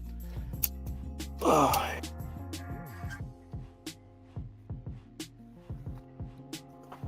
Hot Pie says he's got Amanda. I hear that.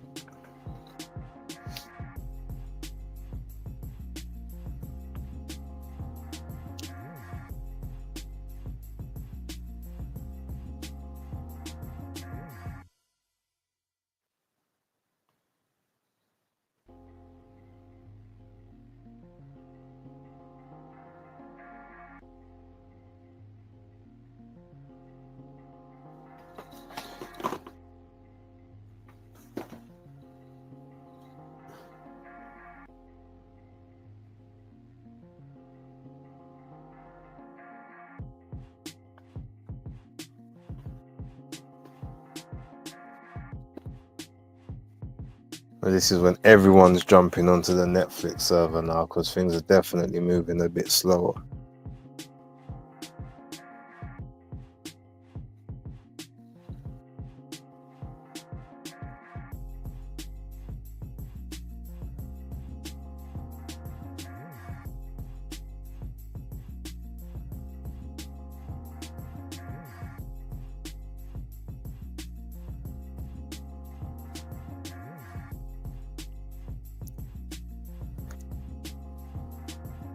Okay, about to get into round one. So you know what that means. The music goes off. We lock in.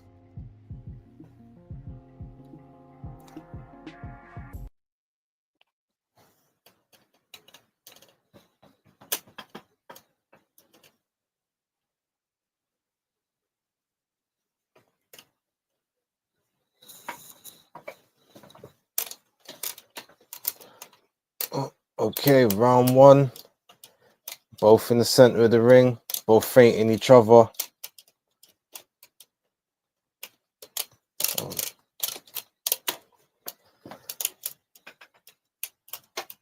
Oh no, why have we...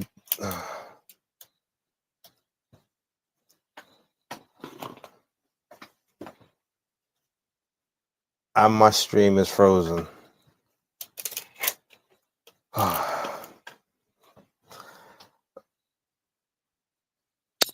Okay, this is nasty work, Netflix.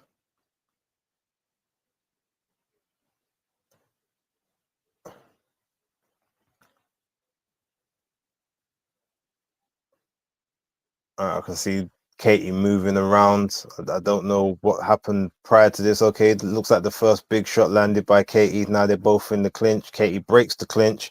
Amanda catches her with the jab. Katie, little 1-2 there.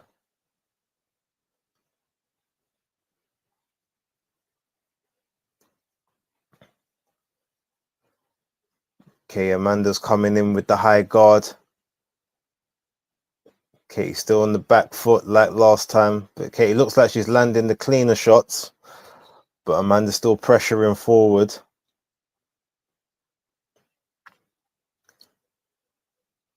Okay, a couple flurry there by Katie Taylor, but Amanda's still pressuring, trying to get her in the corner, tries to go to the body.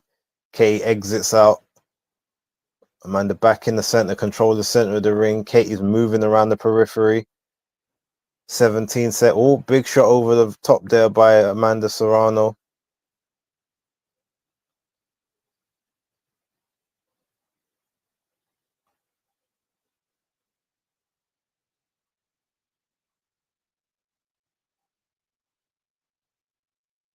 Oh, I can't. My stream, I can hear the sound, but I can't see the.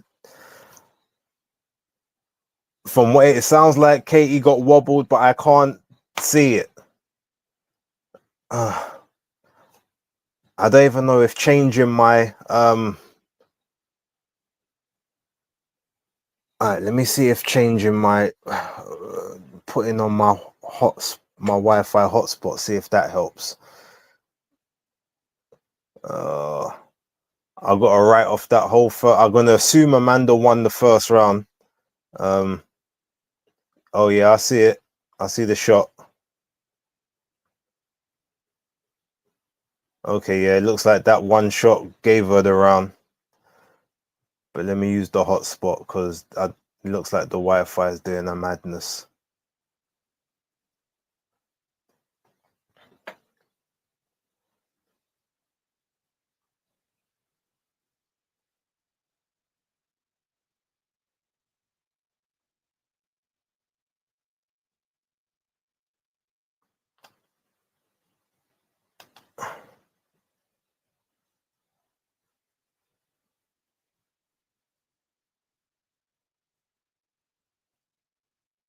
All right, come on, let me in.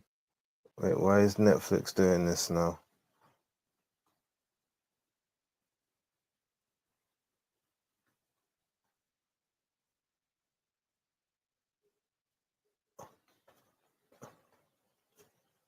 Okay.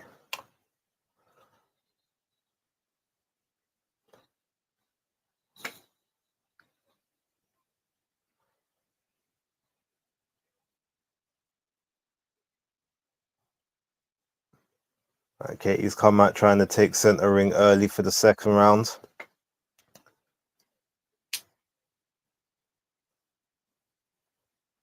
Oh, this thing is buffering. Why is this buffering now? This is an absolute nightmare.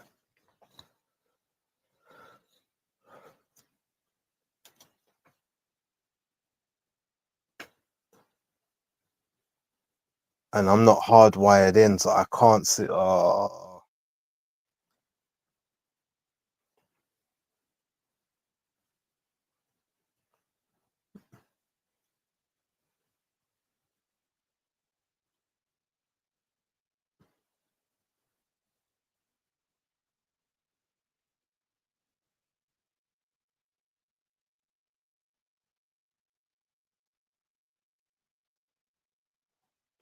There is no reason for this thing. I am really sorry. I can't even have a scorecard at this point.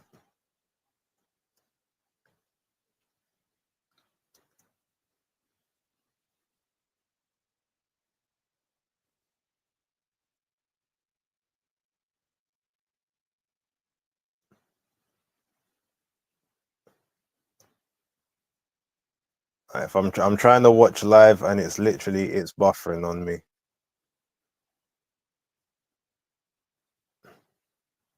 Let me see what happens if I try and push it back like 5 seconds or something.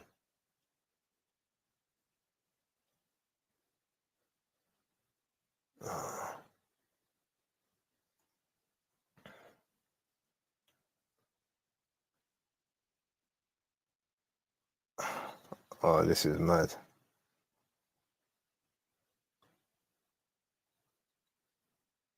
Shout out to Ryan Hutchison. Shout out to Tony, Pugilist Boy in the building as well. This is horrid. Like, my stream's buffering.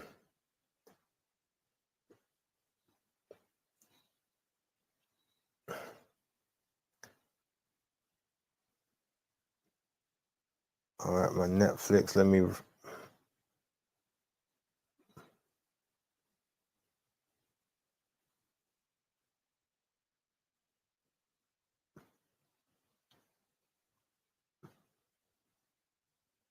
I've had to reset the whole Netflix. Let's see if this works now. This has never happened to me on a live stream before, but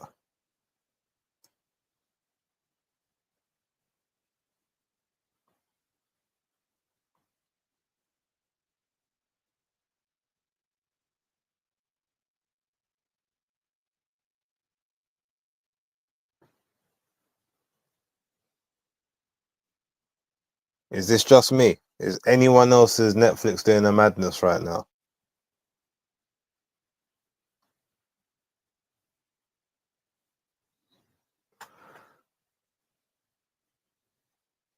Where's my other Netflix box? All right, 1 second.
Okay, so I'm watching through my EE box at the moment.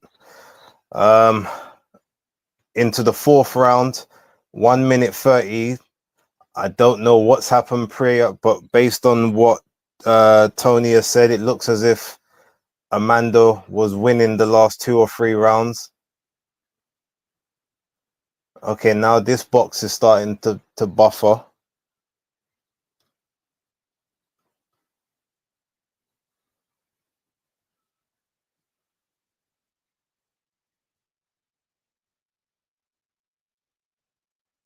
Oh, great. Who's Shout out to Don. He says my Netflix is screwed. So clearly it's not just me who's having this issue. Um,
Oh, this is a nightmare.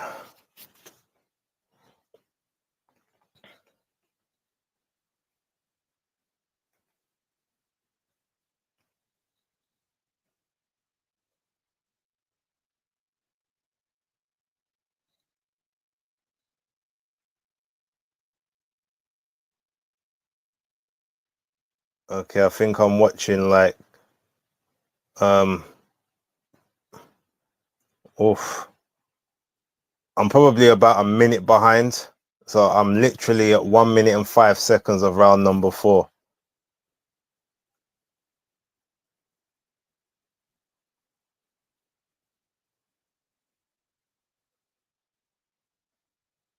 Looks like Katie's trying to smother on the inside.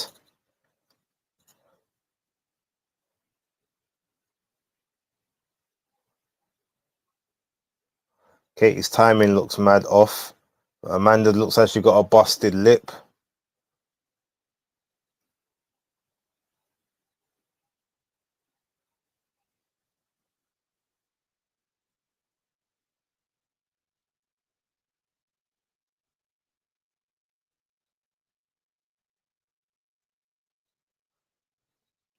My Netflix just started to buffer as well. Okay, so oh, what round are you, Tony? Is it round 5? And if so, what time? Because this is ridiculous.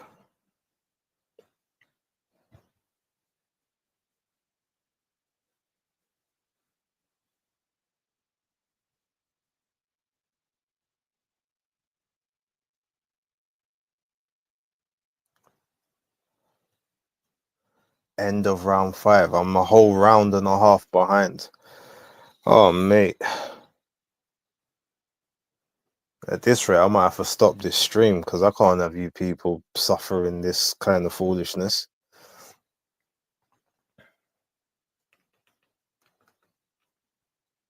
Netflix needs to. It's a good thing that it made people pay for this. Starting round 5. Oh, Katie using Josh Warrington headbutt tactics. Oh, and I'm missing all the good stuff. But it looks like Amanda's got this one, boy.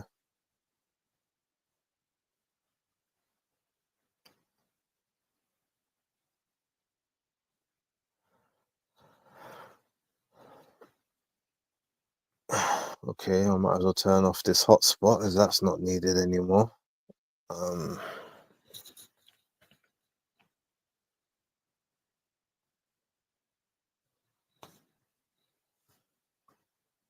No, this is actually ridiculous.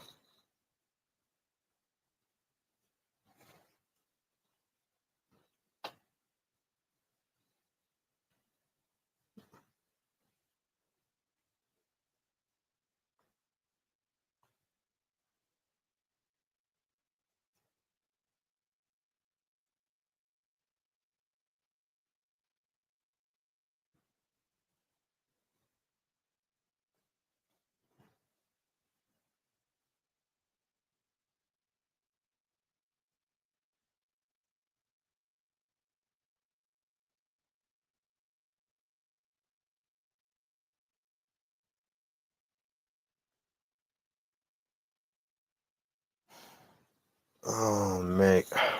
Yeah, everyone's Netflix. Okay.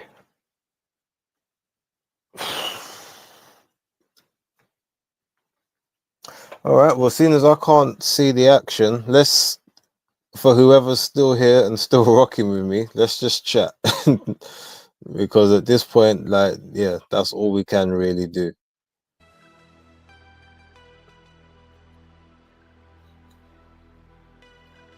Round 5 to Amanda. Yeah, I gave up trying to score from the first, like, 20 seconds of the first round. So,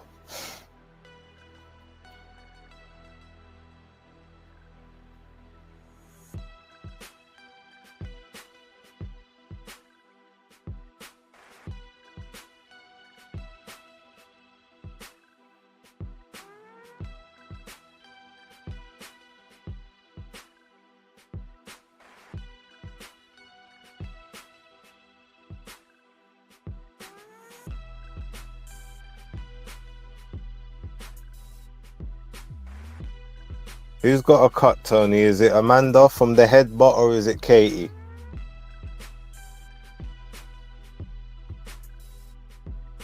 I've just restarted my Netflix on the EE box. If this don't work, I'll have to try the one on the TV again.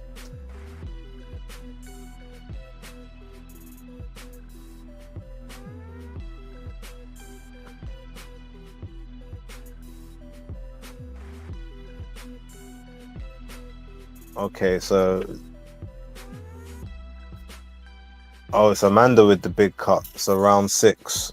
That must have been the one caused by the headbutt. But they're exchange. Oh, okay. Looks like Katie's actually timing her now. Looks like Katie, from what I can see, it looks like she might be winning this round from those clean punches, but both of them just in the clinch again. Katie just trying to rough Amanda up a bit. Amanda popping that jab out.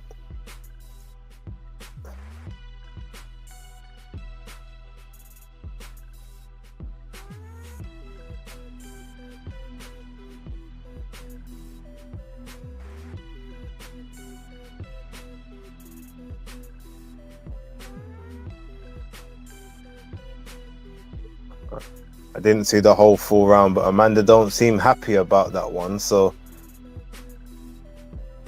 Oh geez, that cut is horrendous. Maldonado's gonna call for time. They're trying to confirm it was a headbutt.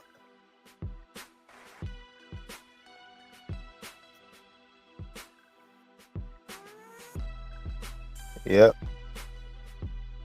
So if it stops now, then Amanda's gonna win it on a technical decision.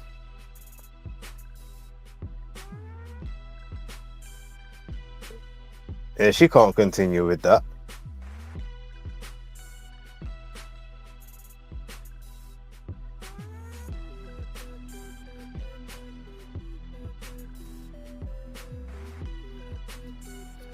Oh, they'll continue. But this is Katie's turn to take over. If Amanda was smart, she said she can't continue. They should say that she can't continue with the cuts. She'll win by technical decision. She probably definitely won those early rounds. I don't know about these later ones though. Oh, but Amanda's getting pinged. If I was Katie, she's got to keep punching the cut. Open it up.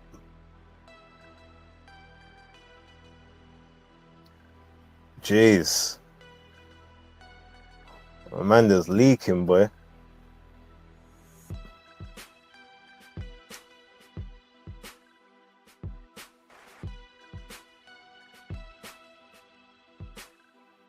Oof. Katie's got to try and get a knockdown.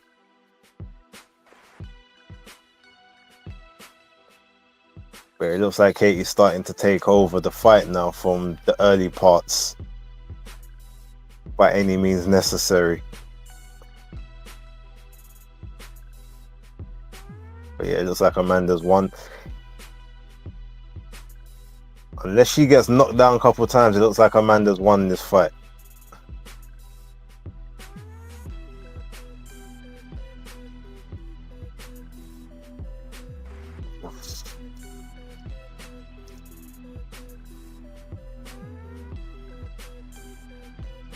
Ooh, okay, big shot there by Katie.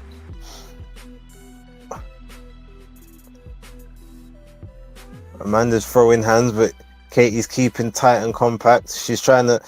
You see, if I was Katie, I wouldn't be rubbing the braid in the cut, because if it gets stopped on the cut, you're gonna lose your belt. So you need this to go to that 10th round to pick up the rounds again, or get a knockdown. Can't even talk about the skill. This is just rock'em sock'em robots at this point. They're gonna pull Amanda out. They're gonna pull her out and go to the scorecards. Shout out to King Mufasa. AJ, Katie is an overrated fighter. She lost last time and she's losing tonight. Lastly, Katie ain't taking over no fight. Always so angry. She definitely didn't lose the last fight, brother. It was 97-93 to Katie Taylor. It was a quite clear fight to score.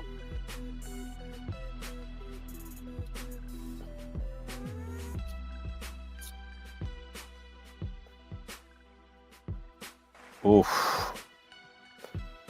Big shots there by Serrano, but then big shots coming back by Katie.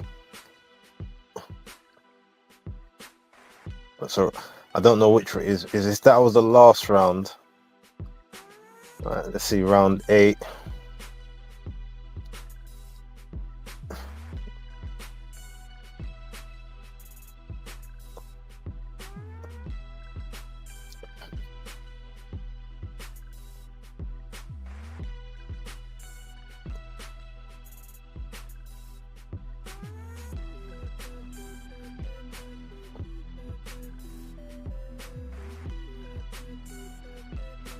Jeez.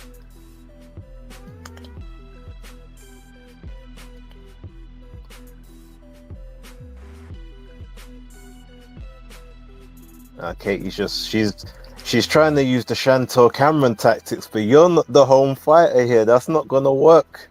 You've got to let the hands go. Oh, another headbutt. Ref might take a point. Jeez, look at that eye.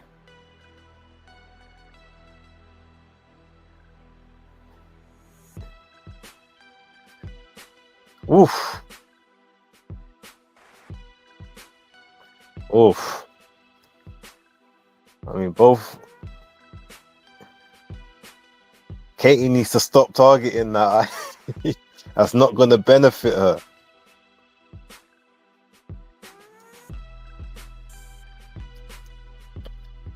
Oof.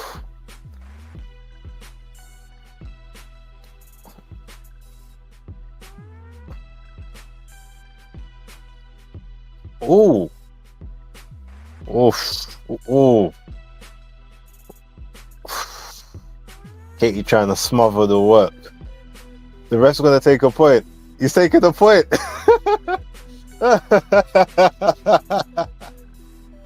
Oh, them belts are gone, Katie.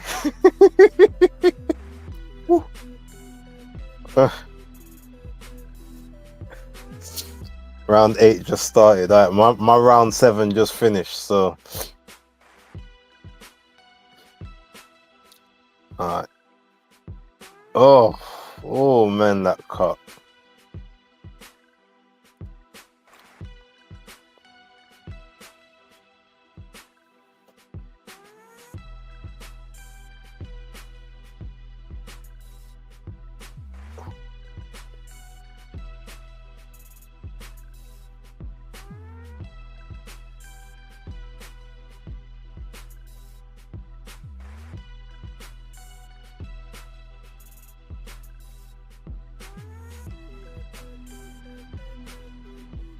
I don't know how they can call that a headbutt though. No, she needs that. Cut is nasty, potential fight stopper. Yeah, but the thing is, you can't have. If the fight stops on that cut, it'll go to technical decision because the cut was caused by a headbutt. Katie don't want that. She has to make this go the distance, and now she's got to hope for some knockdowns. Maybe if she can hit the cut enough, she can knock Serrano down to the ground or something. Oof.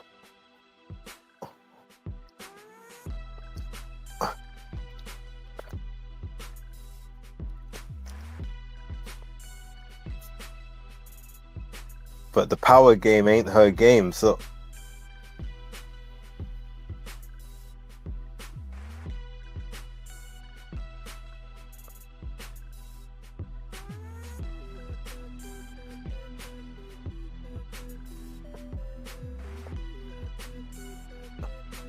Oof.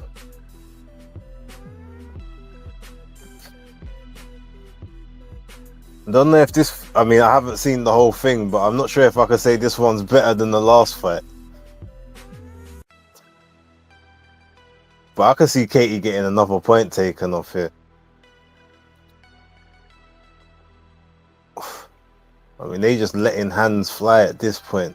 Ooh, big shot by Katie. 30 seconds to... Ooh, another big shot by Katie.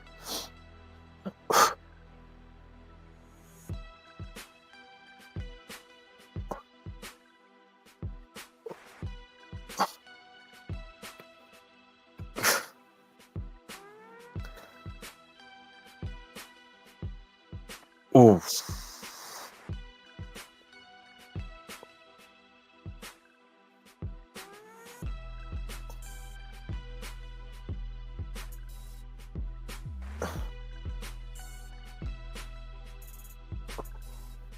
Yeah, I think Amanda's what... Yeah, she's won this fight. From what I've heard. Man like Toby Bartlett, shout out. What made Katie bet her purse with Jake? Well, technically, she bet his purse, not hers. But that was, yeah, but Jake, he's not going to make anyone hold to that, so Hot Pies, his fight is a Mazza, yeah. Point deducted, yeah, got that.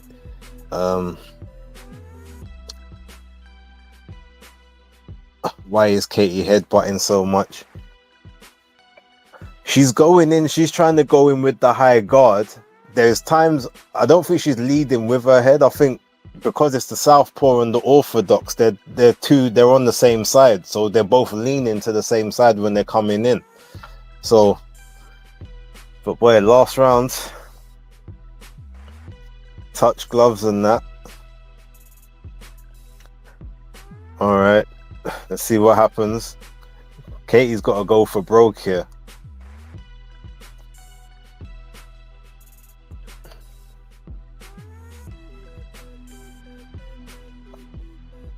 Okay, he's got 86-84 to Serrano, so oof. Ooh. Okay, he's got to get the knockdown. That's 6 rounds to 3, boy. Oof. Big shot by Katie. Like, Katie's shots seem to be knocking Serrano's head back more than Serrano's are knocking hers back at the moment.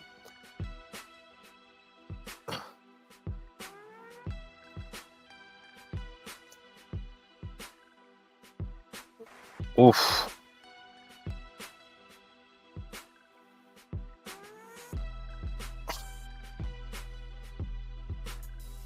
$55 seconds left to go. Ooh, couple big shots there by Katie Taylor. Moves out. Serrano's just peppering on the inside.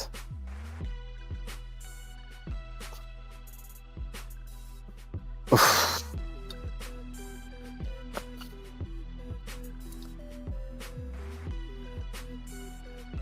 Yeah, Serrano looks like she thinks she's won this. We got a new undisputed champion, people. 20 seconds to go. Oof.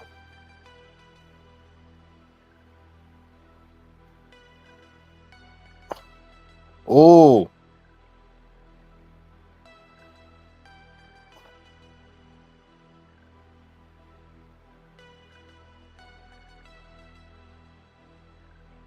Oof.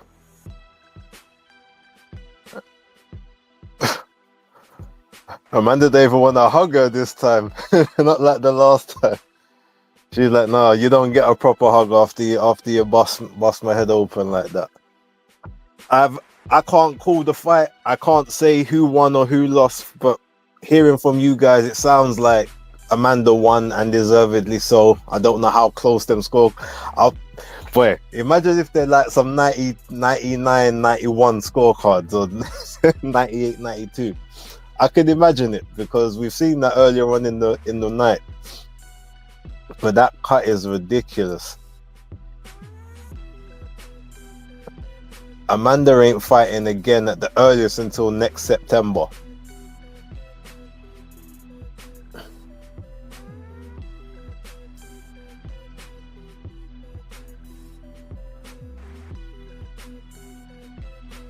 Oof.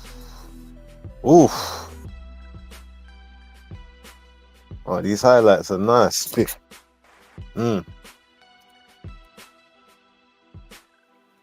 Yeah, there ain't gonna be no trilogy fight. If Amanda don't want to go through that again, especially if she now thinks that Katie's gonna be headbutting her left, right, and center. Shout out to Brian Thompson, big up base. I enjoy your talk on boxing. I appreciate you, thank you. 96, 93. Okay. So that's 6 rounds to 4 with the point off as well. Yeah, that makes sense. I can see that. But I can't see that because I didn't see the fight. But I think, I don't know. Which one was, ladies, from what we saw, which one was better? The first one or this one? I think the first one was better, in my opinion.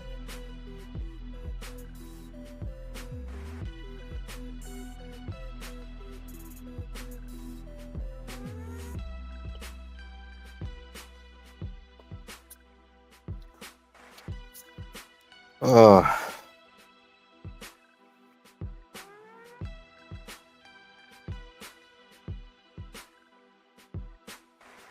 jeez, that cut is horrendous.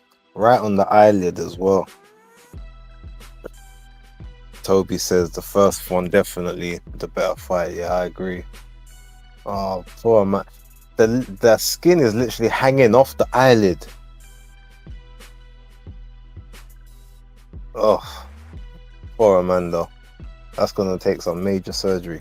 Alright, here come the scorecards.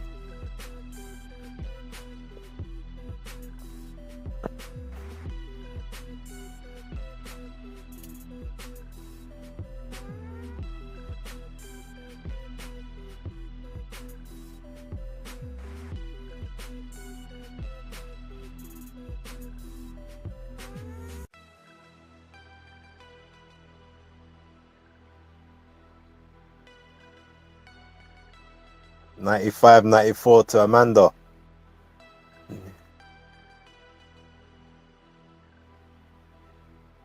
Wait, did they say and still?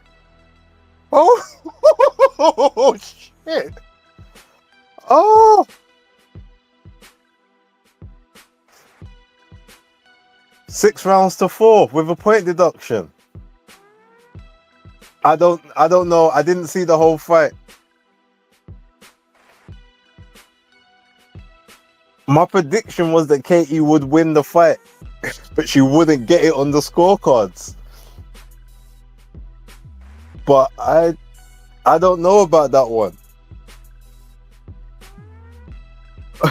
I don't know. I didn't see it. I don't know.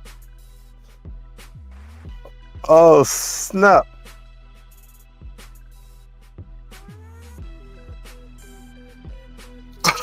I don't know.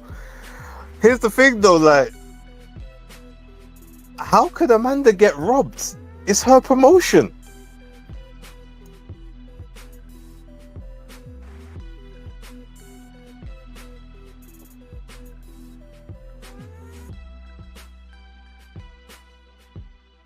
Man, I don't know. I don't know. I can't comment. I didn't see, you know, I only saw 4 rounds of the fight.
No robbery in a close fight, in my opinion. Very true, but I haven't seen enough of the fight. But from what I did see, I saw Katie winning some of the later rounds, but from everything I was being told, Amanda was like lighting her up in the earlier rounds. And I don't know about those punch stats personally, but it did look like Amanda was landing more shots, even if Katie was maybe landing cleaner. So I don't know. And they're booing Katie. Mate, I don't know. I have to reserve judgment until weekend wrap when I get to watch the fight back. But yeah, that cut's gruesome. Not a robbery, but I had Serrano winning. Again, I can't comment, but it looked to me like Serrano was winning legitimately as well.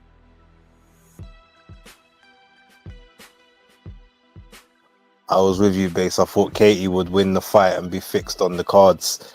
Yeah, like, and it's mad because you can't even imagine all of them. Remember, this is an MVP promotions thing, so it's not even like the judges have got any reason not to pick Amanda when she was doing, you know, clear busy work. So sorry, I'm being shameless. Right, I'm calling it. Katie needs to retire. Robbed on her promotion is wild. Shout out to Kess.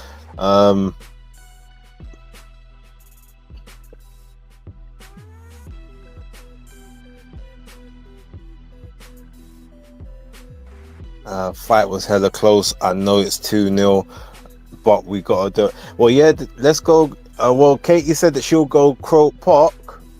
Amanda said she'll go Croke Park if it's 12 threes for the trilogy.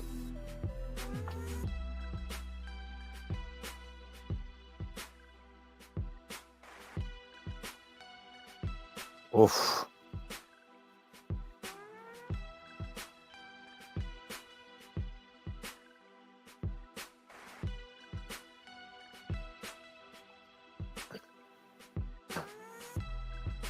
Oof. Well, I guess Amanda's gonna have to go back, maybe go back down to 126 and take care of that Sky Nicholson smoke and that Nina Menke smoke.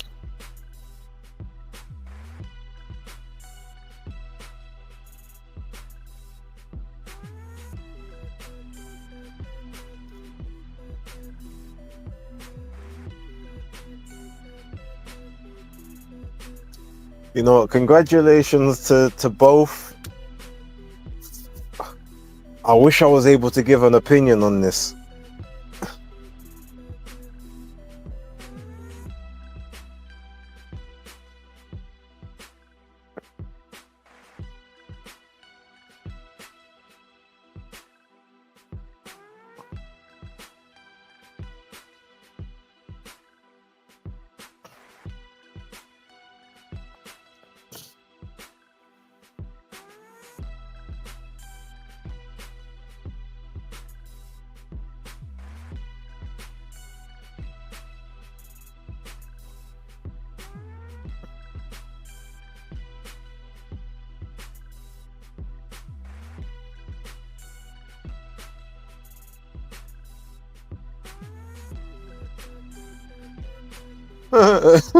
Jordan Maldonado. Where's Eddie? I know Eddie's got something to say to him.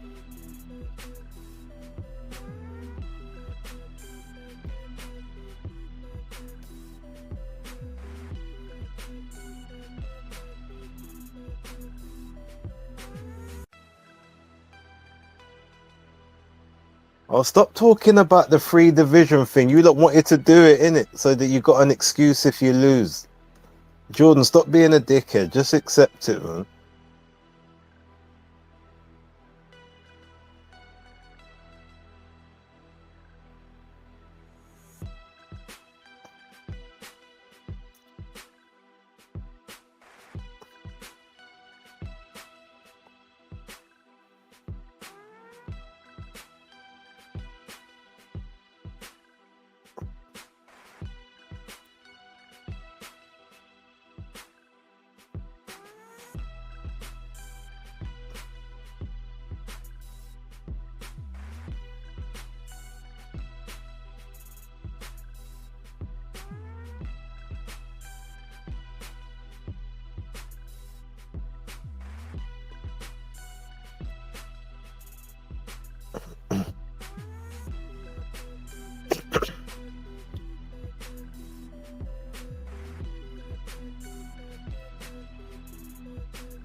Uh, Shout out to RDR, man, like starter. Katie was throwing the faster combos, but not every shot was landing.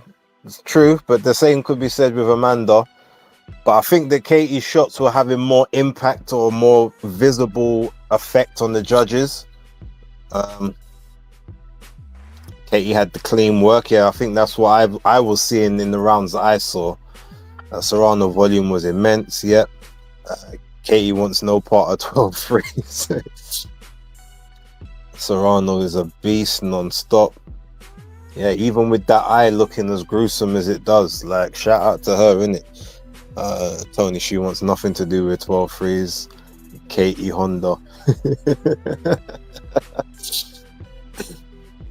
Man, like the beauty of the pencil. Shout out to you, man. Big up. Bodikwa. AJ, total robbery. People saying close fight or Katie won are delusional. I can't argue with you. I didn't see enough of the fight, but Serrano is a massive puncher. Yeah, pound for pound, she's very, very heavy-handed. Taylor boxes well and even hurt Serrano in second half, bro. Let's not do her nasty. That is very true. I mean, outside of obviously, and I do think the headbutt had something to do with that. Because obviously, remember, then Katie's hitting her on that side of the face. So, like, the resistance is going to go because the pain's going to shoot into that eye. So, yeah, she did hurt her a couple of times. But I thought that she would need to drop her once or twice to get a decision from what I had seen before the stream started doing its foolishness.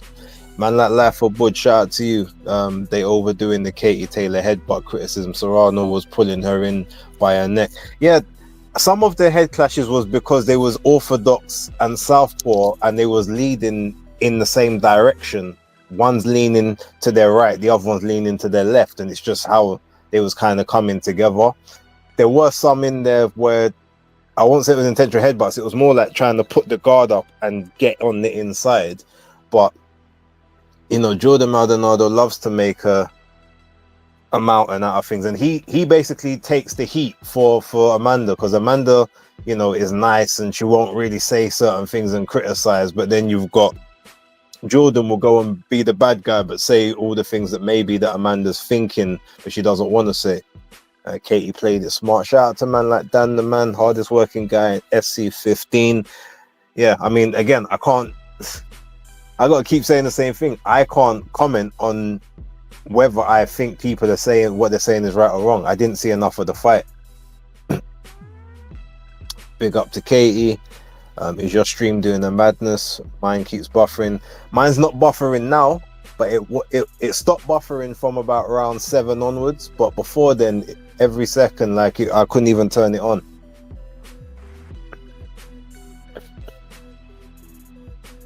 Salute to you.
I'm happy Katie won the fight, although I missed the entire fight, to be honest. That cut on Serrano looked nasty. Keep up the incredible. Thank you, man. Yeah, look, the cut was, yeah, that's one of the worst ones I've seen, and actually seen someone still be allowed to carry on. So, yeah, like, that's crazy. They both headbutted each other. You know, no, definitely, it wasn't all one way. And it's the same in the first fight. It's just because of the way, like I said, one's coming from the left-hand side and leaning in on the left. The other one's coming on the right-hand side and leaning in on the right. Because they both fight so close, like they fight in close and throw those salvos. Yeah, sometimes the heads just come together. I'm getting the same, and I'm in the States. Yeah, it's happening all around the world, man. Shout out to Amanda Serrano. She's a warrior, 100%. 100%. But to be honest, if they don't have the trilogy at Croke Park for 12 threes, both of them need to kind of just hang it up now. If I'm Katie, that trilogy is off. Don't take the disrespect. I hear that.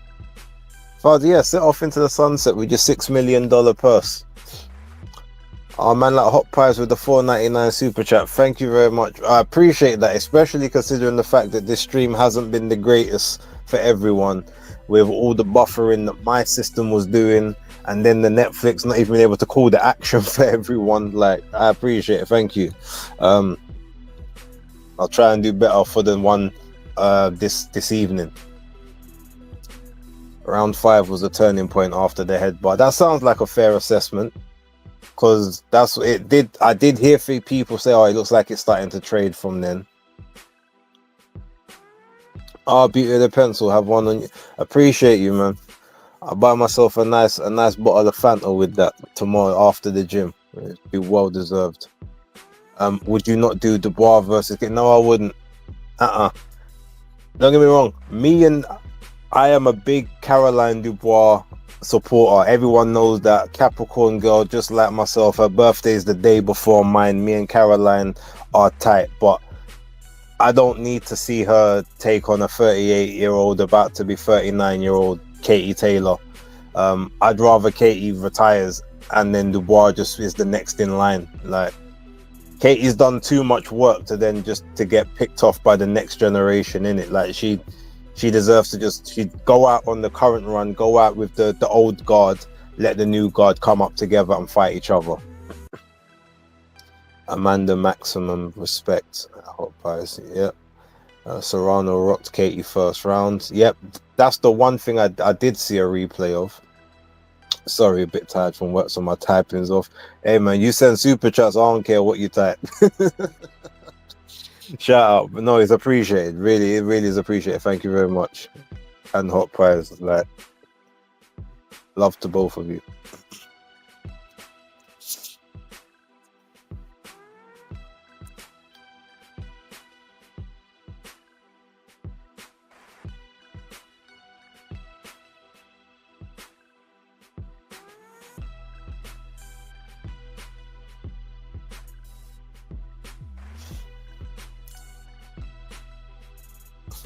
Right, my girl Corey saying that Amanda was robbed on X.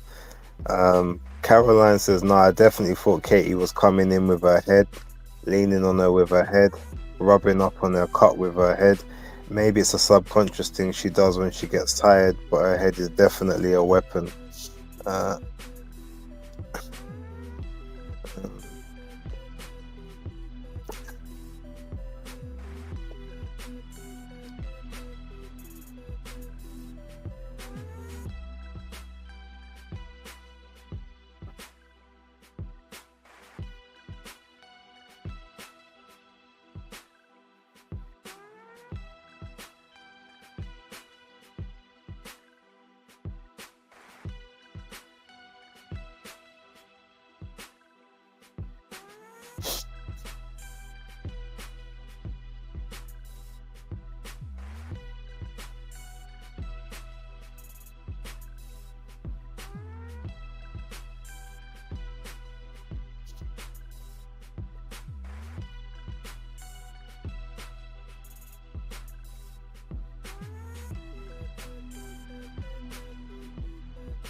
So I'm replying to Caroline Dubois on X.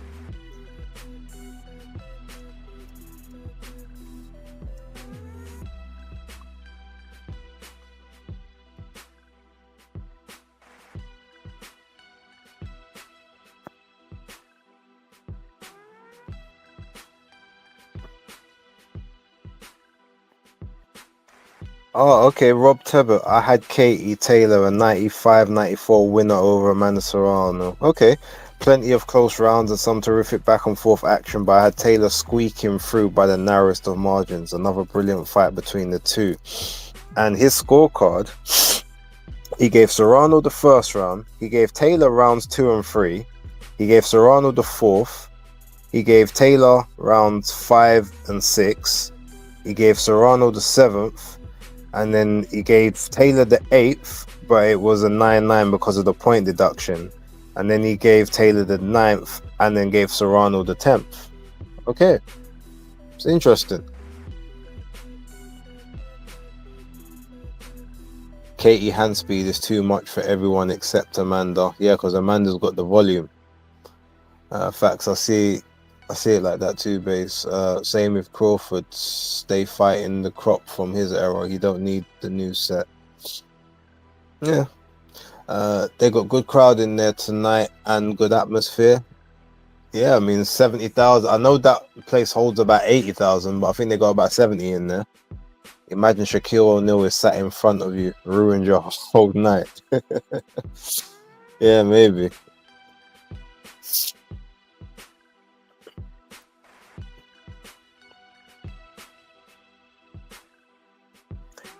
Shout out to Ade. He says Katie Taylor does it again. Wow, commentary on that fight was horrendous. Yeah, I mean, look, Mauro Ranallo is always known for being very, very partial to the home team. It was Mauro. It was Rosie Perez. I can't remember who the third person was though. Man, Netflix would buffer at the 10-second warning during the last round. Yeah.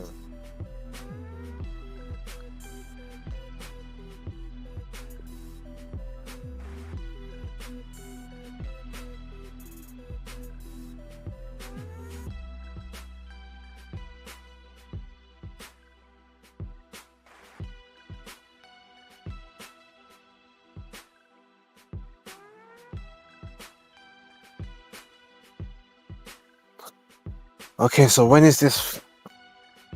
What don't they do in their ring walks now? Don't tell me they're gonna wait till 5.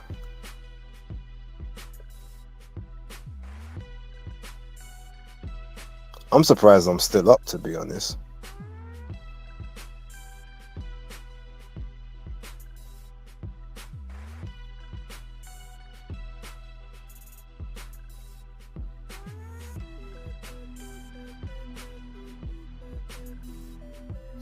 Okay, Lunar Tune Boxing says 95-94 for Taylor was right on the money. Okay. Well, everyone on my timeline, apart from 2 people, are saying that they had Katie Taylor winning the fight. So, you know, I'm going to go with their opinion for the time being.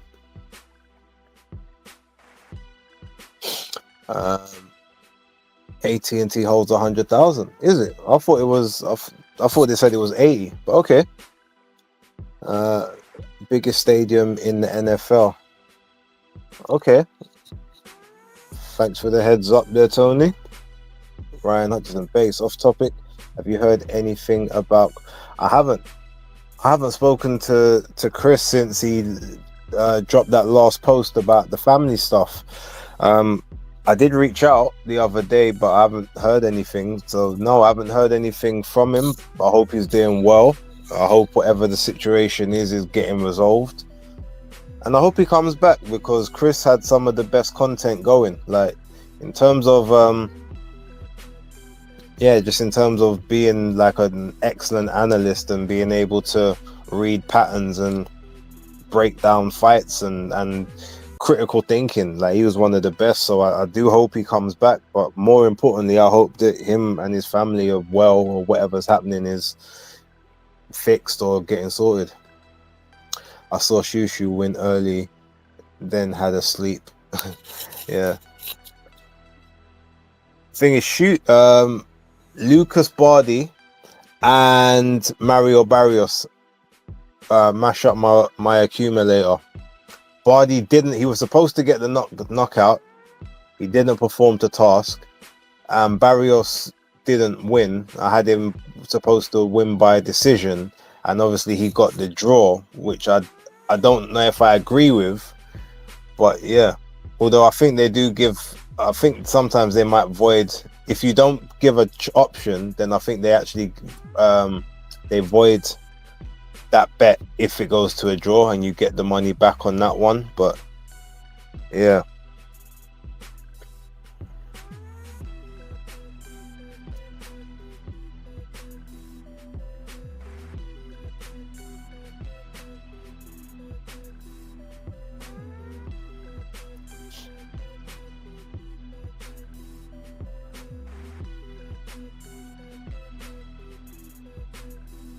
Oh snap.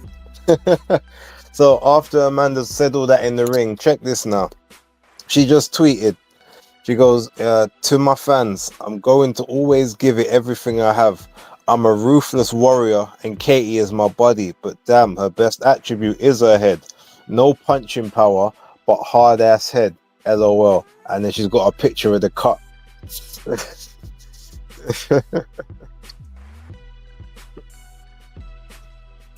Yeah, no punching power. Well, it looked a little like your legs wobbled a couple times in the first fight and in this one, so I don't know, but you know. Caroline just responded to me. I said, look, I want the trilogy if it's 12 threes. And she's like, man, you want to see someone get seriously hurt? I'm with Bivol. Phone booth fighting without a jab or any head movement is not my style.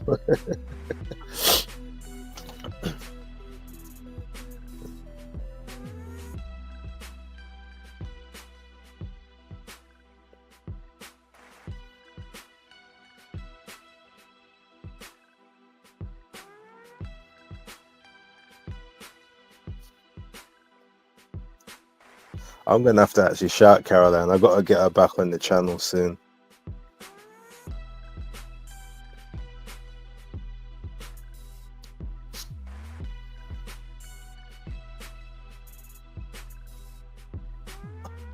Yeah, one of the best, 100%. Shout out to Chris, man. I hope he comes back as well. But again, I hope he's well. That's me. Katie don't need power. She had to clean her work. Yeah. Well, she does. If she hasn't got power, she's got a granite chin, innit? That. If you ain't got one, you need to have the other.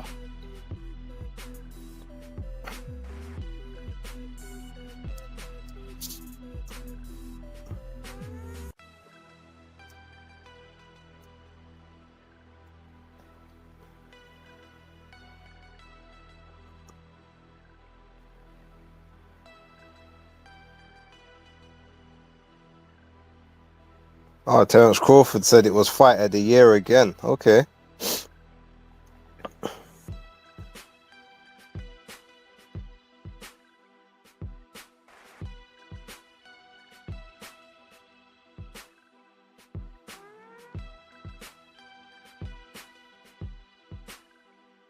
Oh, come on, get to the main event, people.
Base, what's Mike's best win? I'm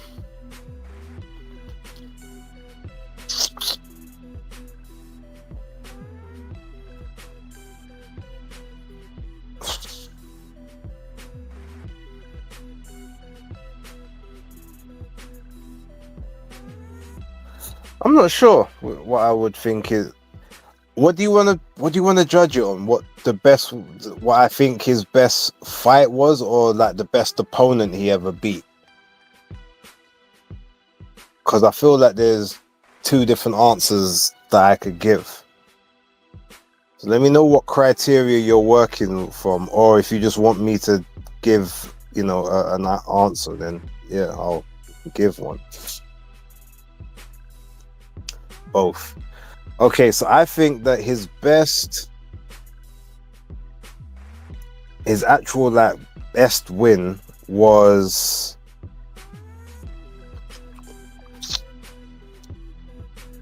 I think technically if you look at name value, it's Larry Holmes. Because after obviously Larry Holmes came back for the Tyson fight, he actually did a couple bits afterwards. Outside of that, I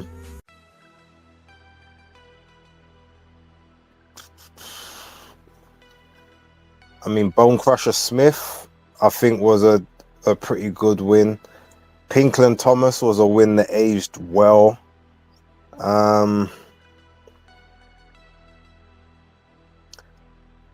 Technically, I mean, look, Michael Spinks was a, 2-weight champion, light heavyweight and heavyweight champion, so that looked good on the record. Razor Ruddock.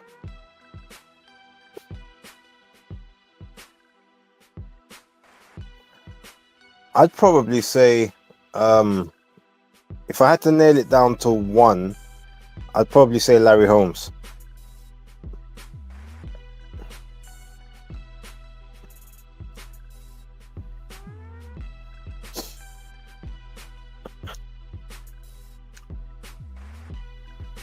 But I mean, he had good wins. Look, Larry Holmes, Tony Tucker. Regardless of what people say, Trevor Berbick was a legit win. Bone Crusher Smith, Razor Ruddock, that hard back Jamaican lot. Pinkland Thomas, Spinks. Obviously, that cleared up the whole lineal thing as well. Yeah, he had some really good fights. Tony says Tyrell Biggs. I mean, yeah, that was another. He had some really good wins. I think it's just because he didn't basically beat the other two guys from his era. But that even being said, technically they weren't his era. They were the era after him. He was already on the slide when both of them were in their ascendancy. And that's one of the criticisms a lot of people have had about Lennox Lewis, and even myself. He never beat anyone or any of the good fighters in their prime, except for Vitaly Klitschko. Mike was about 7 to 10 years outside of his prime, if we're being real. Holyfield was, obviously both of them was out of their prime, so that one obviously you could say. But Lennox is even Holyfield. He didn't beat Holyfield in his prime either. Holyfield came from the what's it called, the chest issue and all sorts. Holyfield was his era. Well, no, because Holyfield started 4 years after Mike Tyson in the pros. I'm pretty sure of it. Simu Liu. I think you'll find Holyfield was technically the era after, and then Lennox Lewis was 2 eras after both of them, or 2 eras after Mike, 1 era after Holyfield, based on when they all turned pro. If I'm remembering correctly, let me double check. I know Mike was 85.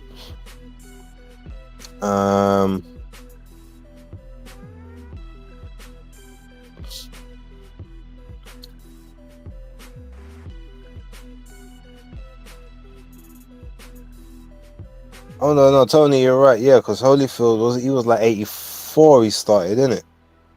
But obviously, he started at a different weight. He was older. He was older than Mike anyway. How old was Mike when he came out of prison? 26, I think, or 27. He went in. I think he went in at the age of like 23, and he came out. I think it was 27 when he came out. I don't know what I think of this fight with Jake. I hope Mike does him though. He got me hooked to boxing. The fight against Trevor Berbick turned me into a huge fan. Yeah, I always rated Berbick as a fighter. Holyfield was 84 Olympic gold medal. Yeah. No, you're right, Tony. He was the same era, but obviously he was. I guess you could say he was the class after because he came from a lighter weight. Because he started in cruiser and was there for like 5 years or whatever it was. Was it 5 years he was at cruiser? Started at 84. I'm checking now actually, and he came up to just under 5 years. Yeah, because the Carlos de Leon was his last cruiserweight fight in 88. Yeah.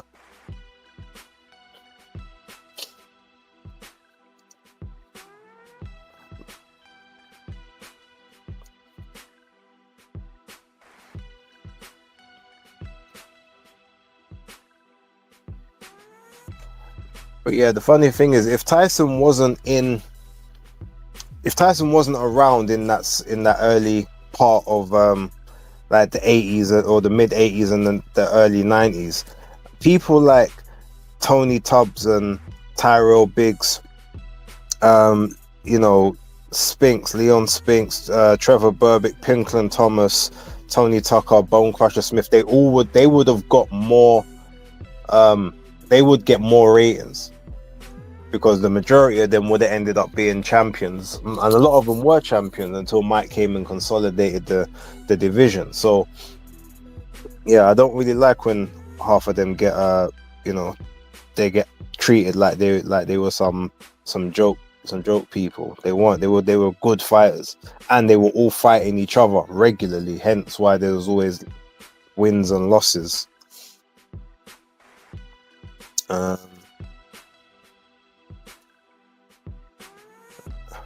Are you doing a watch along tomorrow? Yes, I am. It is starting at 7:45. I don't know what fight that will be in at the time. I might even push it back 15 to 45 minutes because I don't want to be on that stream for too long, if I'm honest. But yeah, I will be doing the watch along. It's already set up on the channel. You can put a reminder notification on there. And I definitely won't have the same internet connection issues as I've had today, because today is just, yeah. But we move.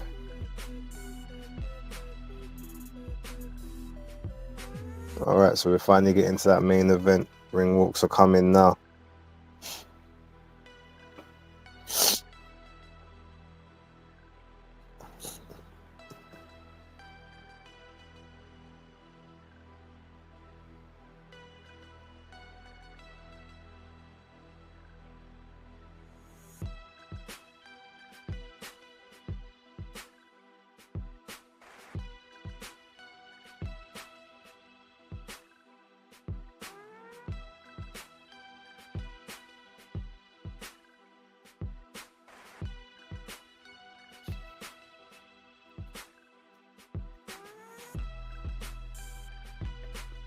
Low rider.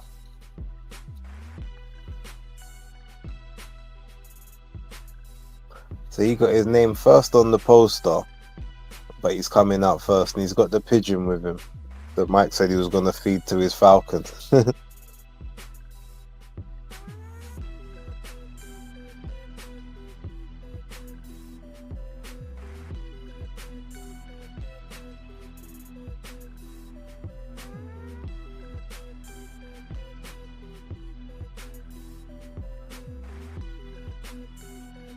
But he's trolling Mike from the Hangover film.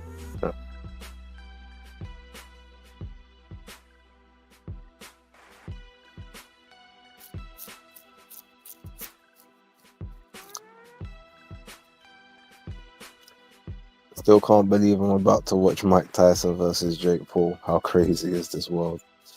Yeah. I'm surprised I'm still up. I didn't even have a nap earlier, so I'm gonna be a wreck for the majority of this day. I can feel it.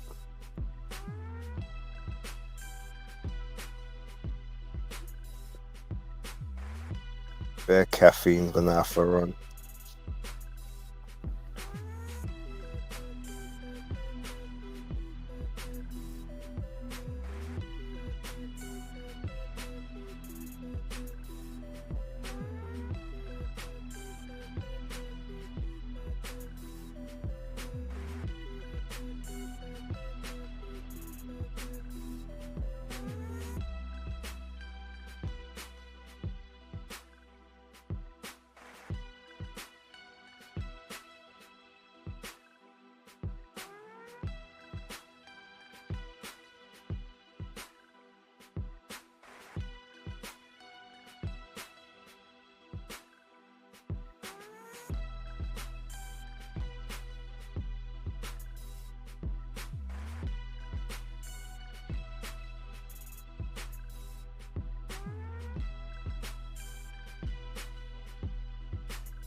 All right, Jake Paul's in the ring.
Shout out to King Mufasa with the $4.99 super chat. Appreciate you. Thank you.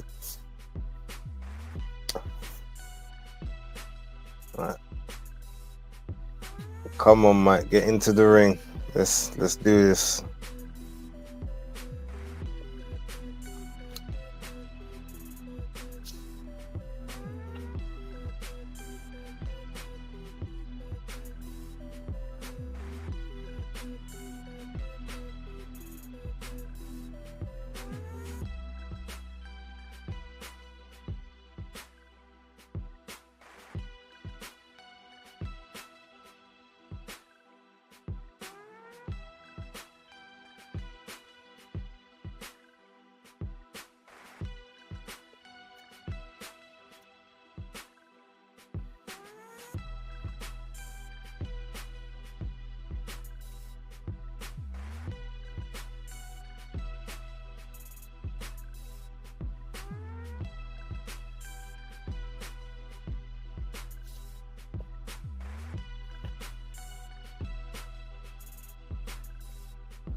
All right.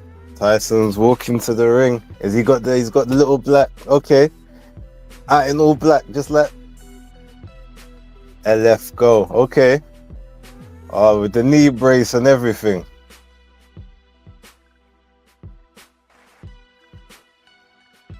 Did he just trip? Oh.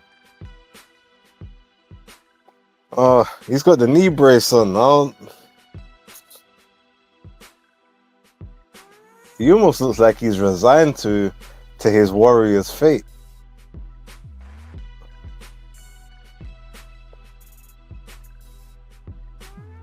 See, Jake was smart because he went out in the low rider. He saved his legs. Mike's got to make this long walk, just burning energy.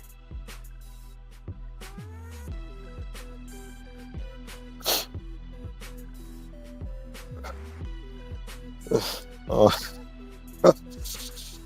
oh man.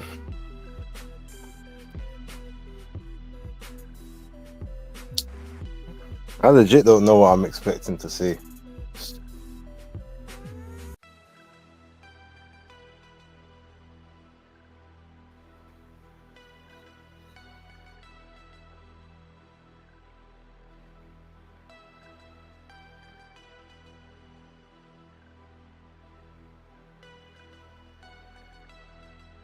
Imagine if this ends up being like, what is it, Rocky? Is it Rocky 6? Or is it Rocky Balboa when he ends up facing Antonio Tarver? And he loses, but he goes the distance and finally gives the boy the hard fight that he's been craving for his legacy.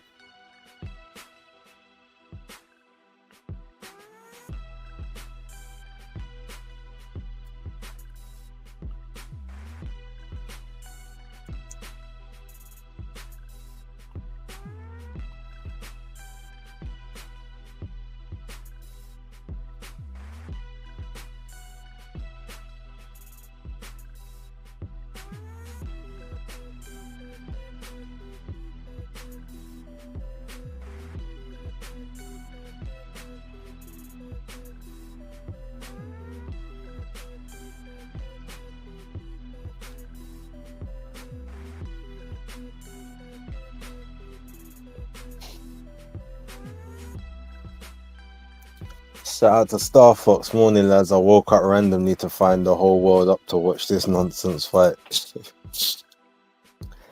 Let's Go Mike reminds me of if you created a fighter on career mode and he gets old and retires. My favorite fighter growing up as a kid. Tyson for the win. Jake Paul opponent Roy Jones.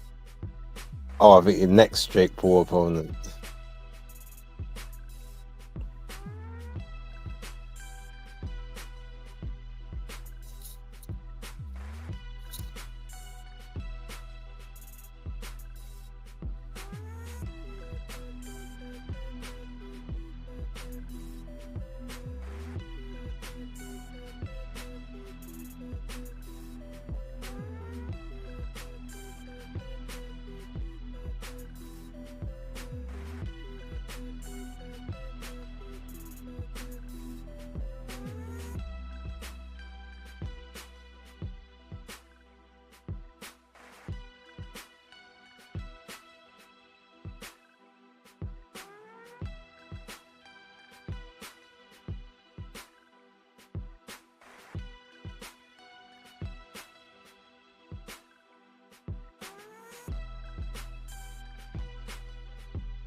Alright.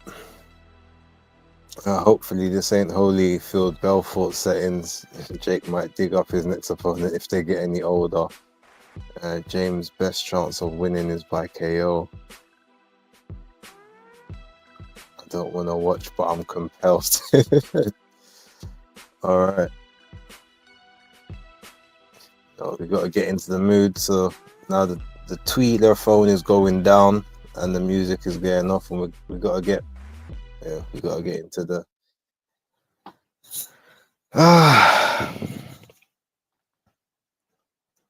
All right, both center ring.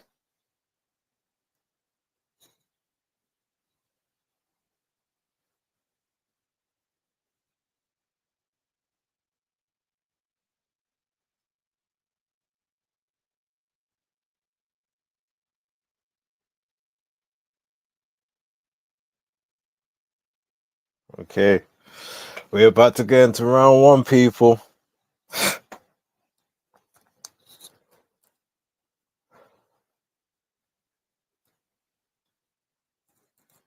I mean, I think they're treating this as a real fight.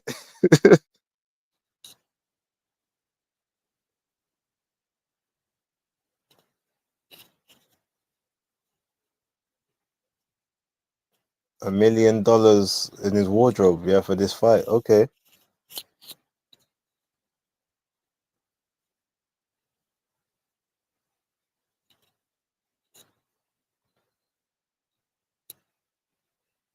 All right, round one starts.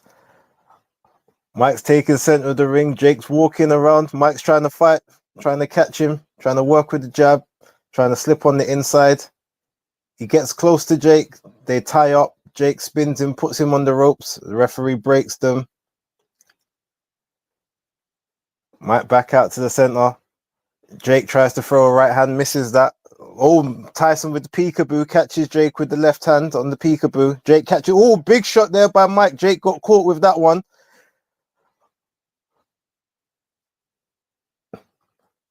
Mike with the peekaboo.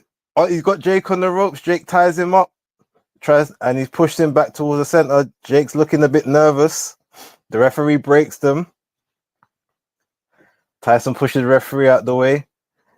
Back to the center they go. Jake tries for the jab. He goes in for the clinch. He's trying to walk Mike back to the ropes. The referee's going to break them again.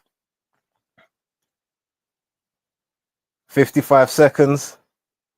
Jake's trying to cock the right hand. Misses over the top of the right, but Mike walks him back. Jake tries for the jab. Mike with the peekaboo on the inside, but Jake tries to offset him with the jab. Tries to jab downstairs. Oh, big shot there by Jake, but Mike ate that. He's walking forward with him. He's walking forward.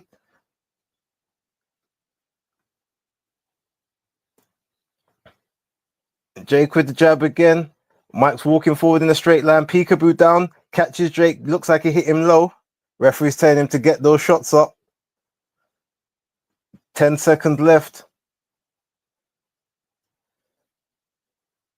Mike slips the jab.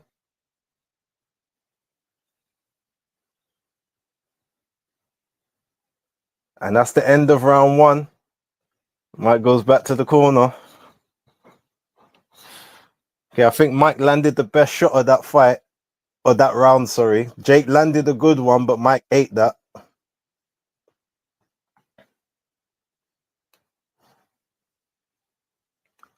I think as long as if Mike stays at that pace, I think he can handle this entire fight. It's if he tries to up that pace off his way, he's gonna have the problems.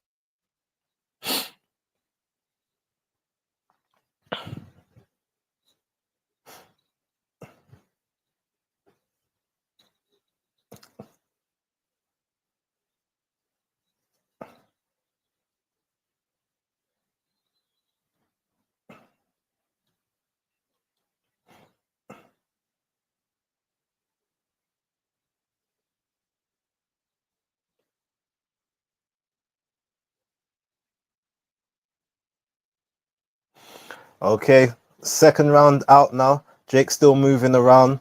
Mike's up on his toes, bouncing a bit. Jake looks like he's trying to set him for a jab.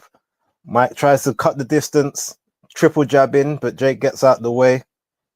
Jake's back in the center of the ring, hits Mike to the body. Mike dips low. He's on the inside. Oh, he sweeps that overhand right. Jake misses that. Jake misses the left. Mike catches him with a left hook. Jake's trying to play about at the moment, but Mike's got the hands up high. Another jab to the body there by Jake.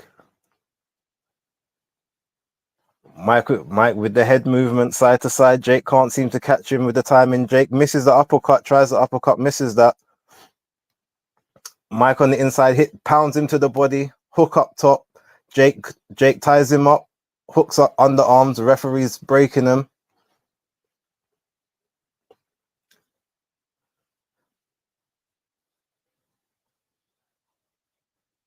Tyson slipping. Oh, slipping side to side. Coming in cautious. Dips his head. Jake, I think, catches him as he's dipping his head in. Jake flashes out the jab. Tyson tries for the jab, but he's too far out of range.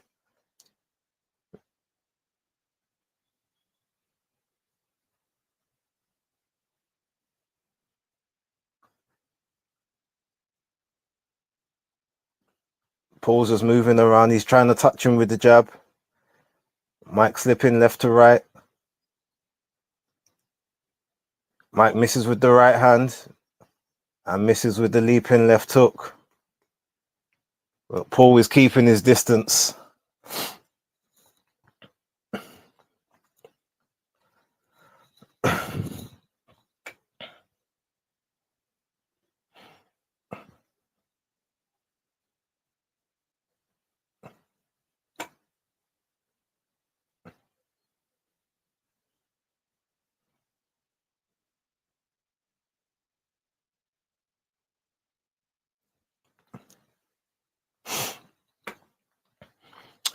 Netflix lagging again. Mine is going okay, luckily. Starfoot says I'm going back to sleep. Painful to watch. Mike seems like he will gas out and get slept. I think if it goes points, Tyson can do it. Jake just keep moving and Mike should shut it back round 3. 2-0 Tyson. I've got it 1-1 at this point. Tyson looks tired, can't lie. They need to make over 50s league. Oh! Jake caught him. Mike tried to come back. Okay. All right, they're on the exchange. Jake's trying to hit the 1-2. Tyson's trying to measure him with the jab on the inside. Oh, he gets caught. 2-3 shots. He's a bit unsteady, but he comes back. He tries to lead with the left hook. Jake pulls now back with the jab. He catches him with another. It looks like almost a hook. Big shot to the body there. Or Tyson with the big overhand right just grazes the top of Paul's head. Oh, Paul with the left hook. Tyson looks a little bit combobulated at this point. The right hand comes in. He misses with the right hand twice. Mike with the double jab. Oh, the left hook comes in. And now my buffering. Don't do this, Netflix. Oh, okay. Third round, it looks like I'm back. All right, it's buffering again. I'm in the third. I've got 58 seconds of the third to go. Oh, man. Paul looks scared. Yeah, he always looks scared in every fight. 27, 28. My buffering is doing a madness. Oh, come on.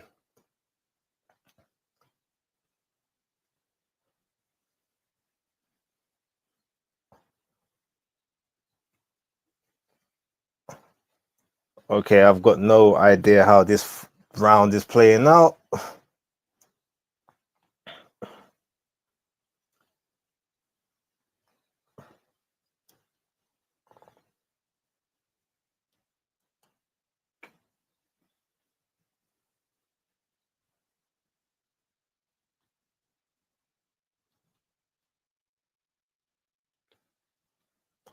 All right, no idea how the third round went. So if anyone did get through the third round, please let me know what you thought. King with no, Tyson ain't gonna make it. If Mike can't beat an amateur boxer, that's an L. If Jake can't beat an old man, there can't be any winners here. 2-1 Tyson, according to him. Jake was hurting him, bro. Oh gosh. All right, third round to Paul.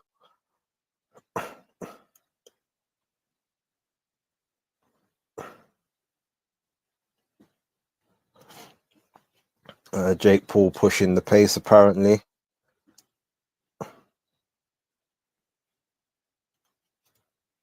All right, let me come out of that and go back to watch live.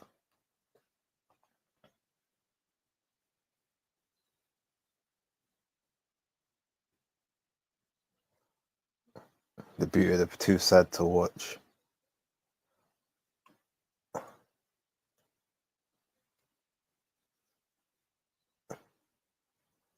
Oh, okay, Tyson getting pieced up, but he catches Jake with a little left hook there. I'm still watching the third. I've got the third back now.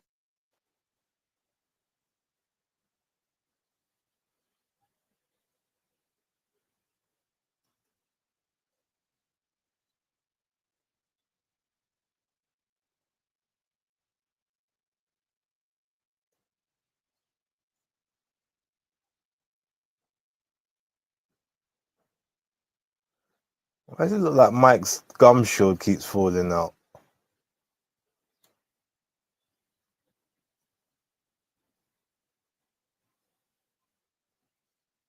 All right, that's the end of the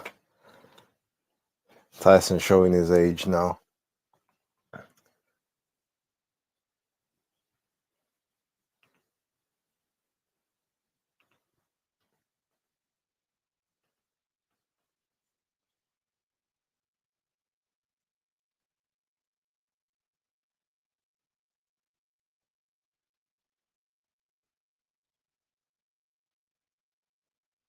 All right, I'm in fourth round now.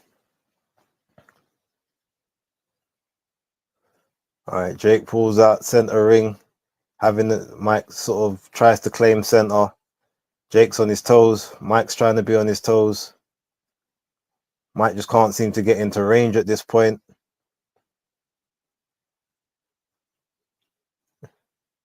Jake using that stick.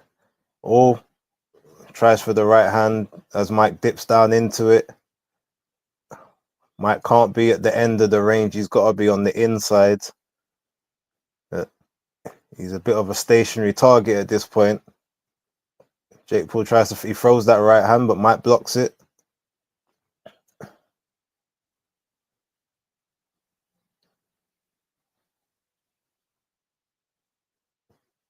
Jake Paul with the 3-punch combination to the gloves. Jake's trying to style on him a bit now. Trying to angle off to the side. All right, Mike's still moving that head.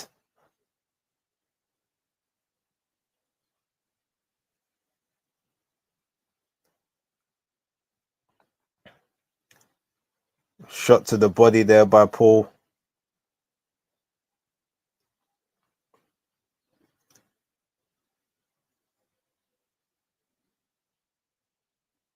Okay, Jake Paul tries the 1-2-3. Mike slips those shots.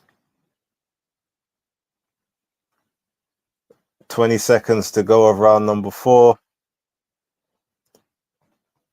Mike backs up, tries to get Jake to walk into him.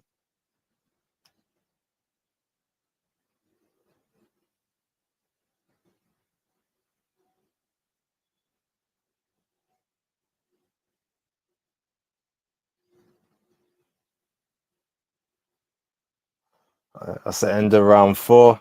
I got that to Jake.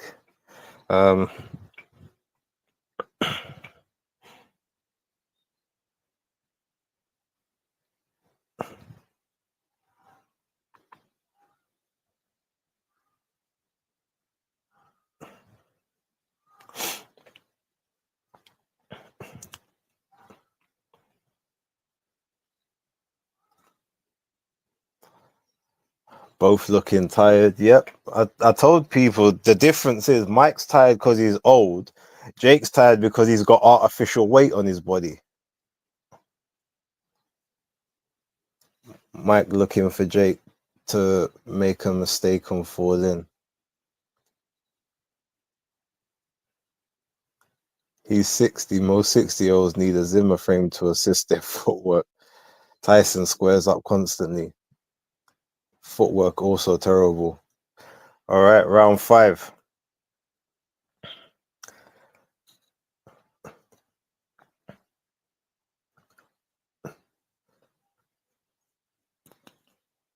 Jake's moving around the ring. Tyson's trying to hold the center, but he needs to push Jake to the corners at this point.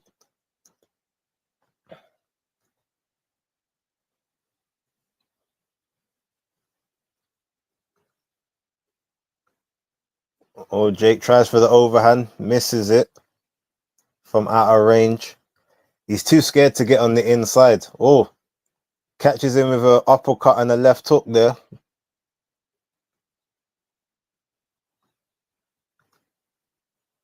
Jake Paul pushing that jab out to the chest and to the body, trying to slow Mike down even more.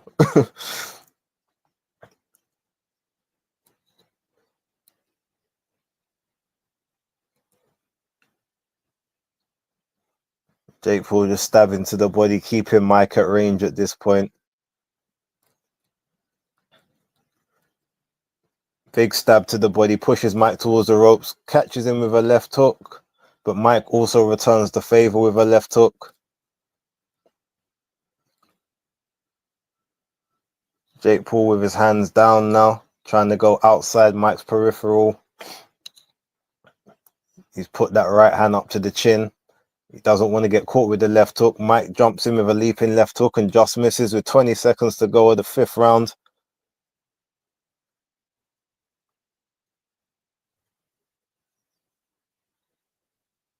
Ten seconds to go. Jake Paul tries to go to the body. Shot over the top of the head. I think it just grazed Mike. And that's the end of the 5th. This is a Tyson show. Is it me or is Jake pulling his punches? I don't think he's not committing to the shots. Because I think because he tried to commit to one of the shots earlier and he got caught with a left hook, and I don't think he's risking it. So he's trying to catch him from the outside rather than on the inside. That's what it looks like to me. Father Time is undefeated. Sad to see a legend being messed up in this manner. Not good at all. Tyson is 58, 2 years older than me. Age has not done him good. Yeah, Tony, could you get in the ring and beat Jake? Yeah, you see, if you see that one that they just showed on the replay there, who was it? It was Mike looking. Who was it that said that Tyson? Pulling his punches. Yeah, because Jake got caught and he doesn't want to get caught again. But okay, we're in the 6th round now.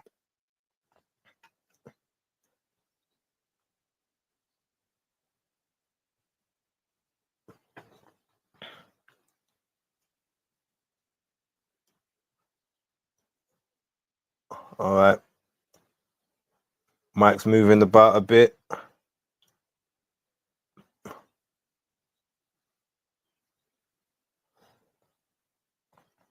Or Jake Paul catches him with a shot.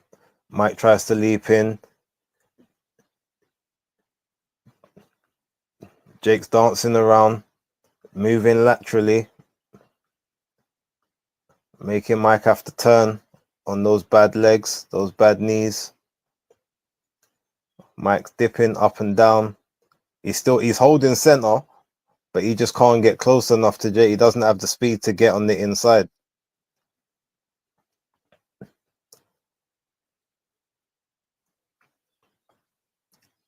Okay, Jake with a stab down to the body and up to the head. Tries for the backhand, doesn't catch him. Tyson misses the hook.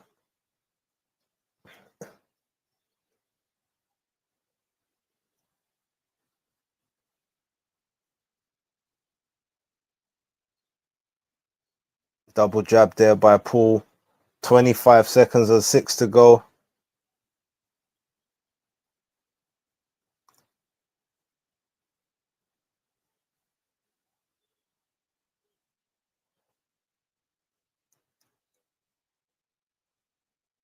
Tyson tries to come forward, but Jake just backs out. Circles back to the center of the ring.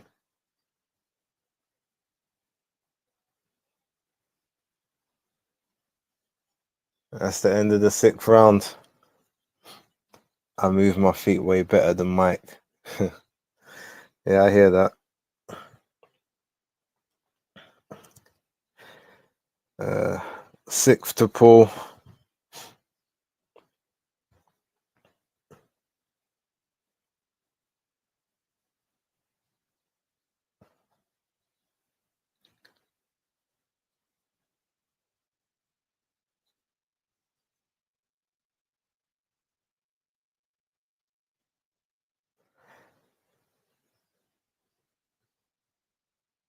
Okay, they're telling Jake to go in, to step inside the range.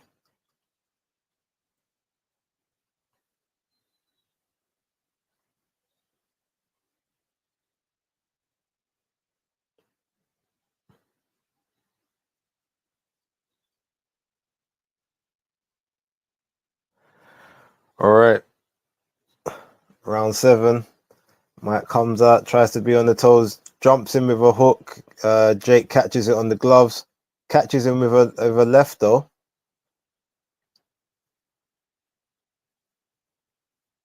Jake flashes the jab. Mike's moving lateral side to side. Another shot to the body. Jake's tried. Jab up top to the side of the head.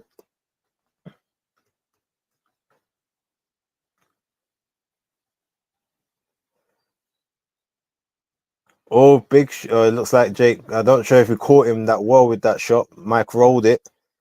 Okay, Mike caught him there with the left to the chest. Jake with a shot to the body.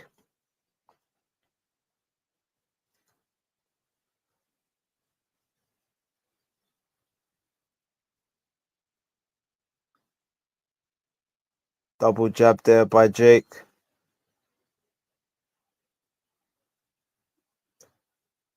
50 seconds left of round number 7.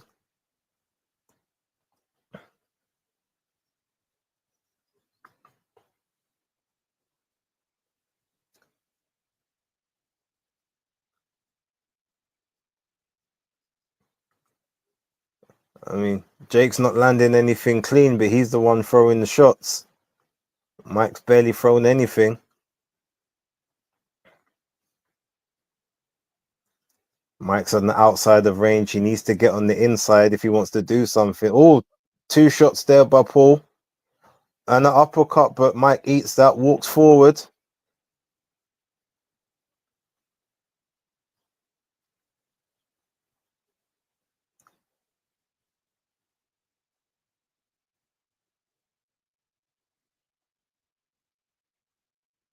Got 2 minutes left of the fight. I mean, I guess if he's going to do anything, he's going to do it now. Look at the booger he's got coming out of his nose.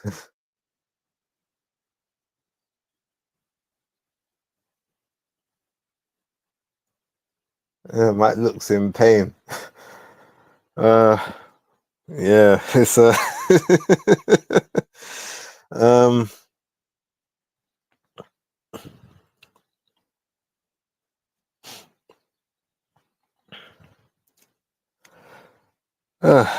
well,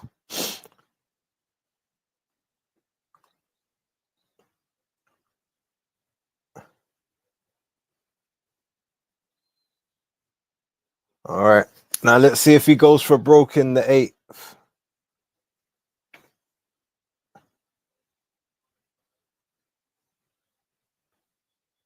Right, they touch gloves. Is he gonna just go for broke? Is Jake gonna go for broke? Or is Jake just gonna try and box? Jake is inching his way in. Tyson is standing still.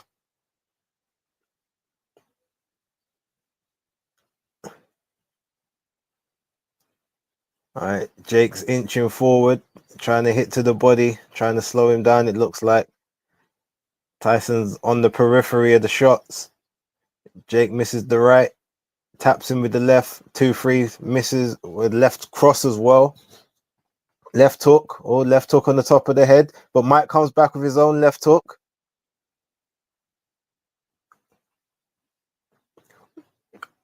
Jake tried the left, and Mike tried the hook back, missed that hook. He's got 1 minute and 5 seconds left to do something.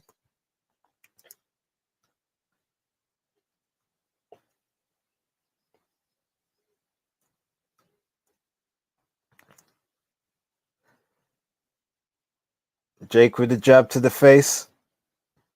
Mike slips the second, slips the third, slips the fourth.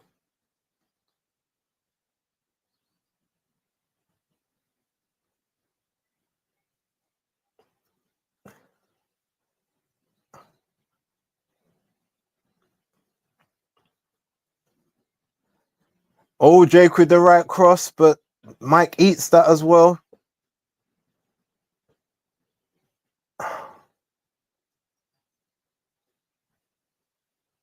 I mean, Mike is eating these shots at this age. Like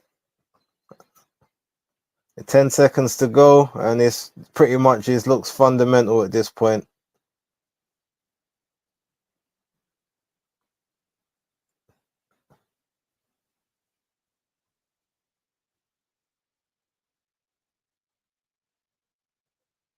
Is the bell gone? Oh, okay. Okay, and it ends 7-1 to Jake Paul on my card.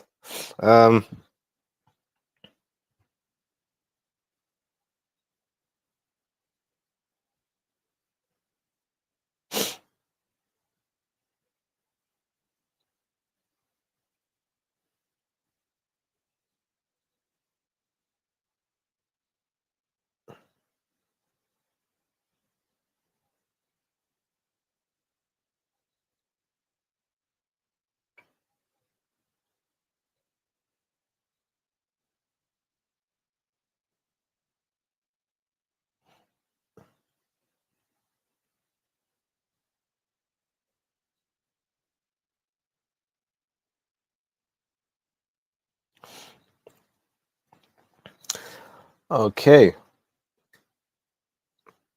Well, since we know what the scorecards are gonna read, or we know who the winner's gonna be, I'm gonna go through the last set of comments, and then when we get the official word, I'll close down the stream because I need the rest. So they got it 78. Okay, so they gave Mike the first two. I gave him the first round. So yeah, I had it 7-1. They got it 6-2. The right result, basically.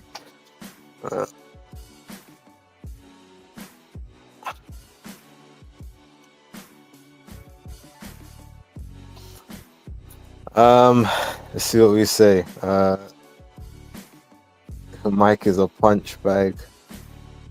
I box more like James Toney than Mike Tyson. Yeah. Round 8, that's crazy. We didn't need that booger. Tossing Jake Paul and Tyson robbed the bank on Netflix. Mike threw 5 shots in round 8. Woeful. I hope I never see Mike in the ring. Mike needed a check. Night Basin, shout out to you. This fight was so pointless. Well, we knew that anyway. Shout out to Kess, Father Time. Yes, indeed. Let's get those scorecards so we can close this off.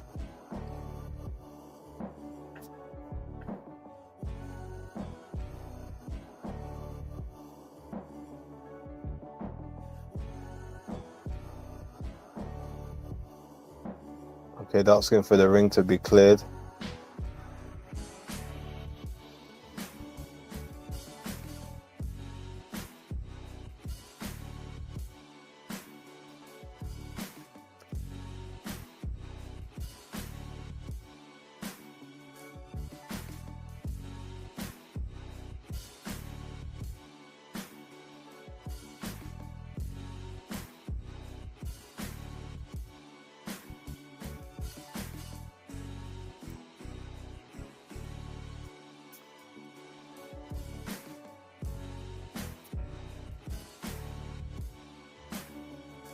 $80.72, 79.73. So 2 of the judges scored it the same as me, 7-1, 79-73.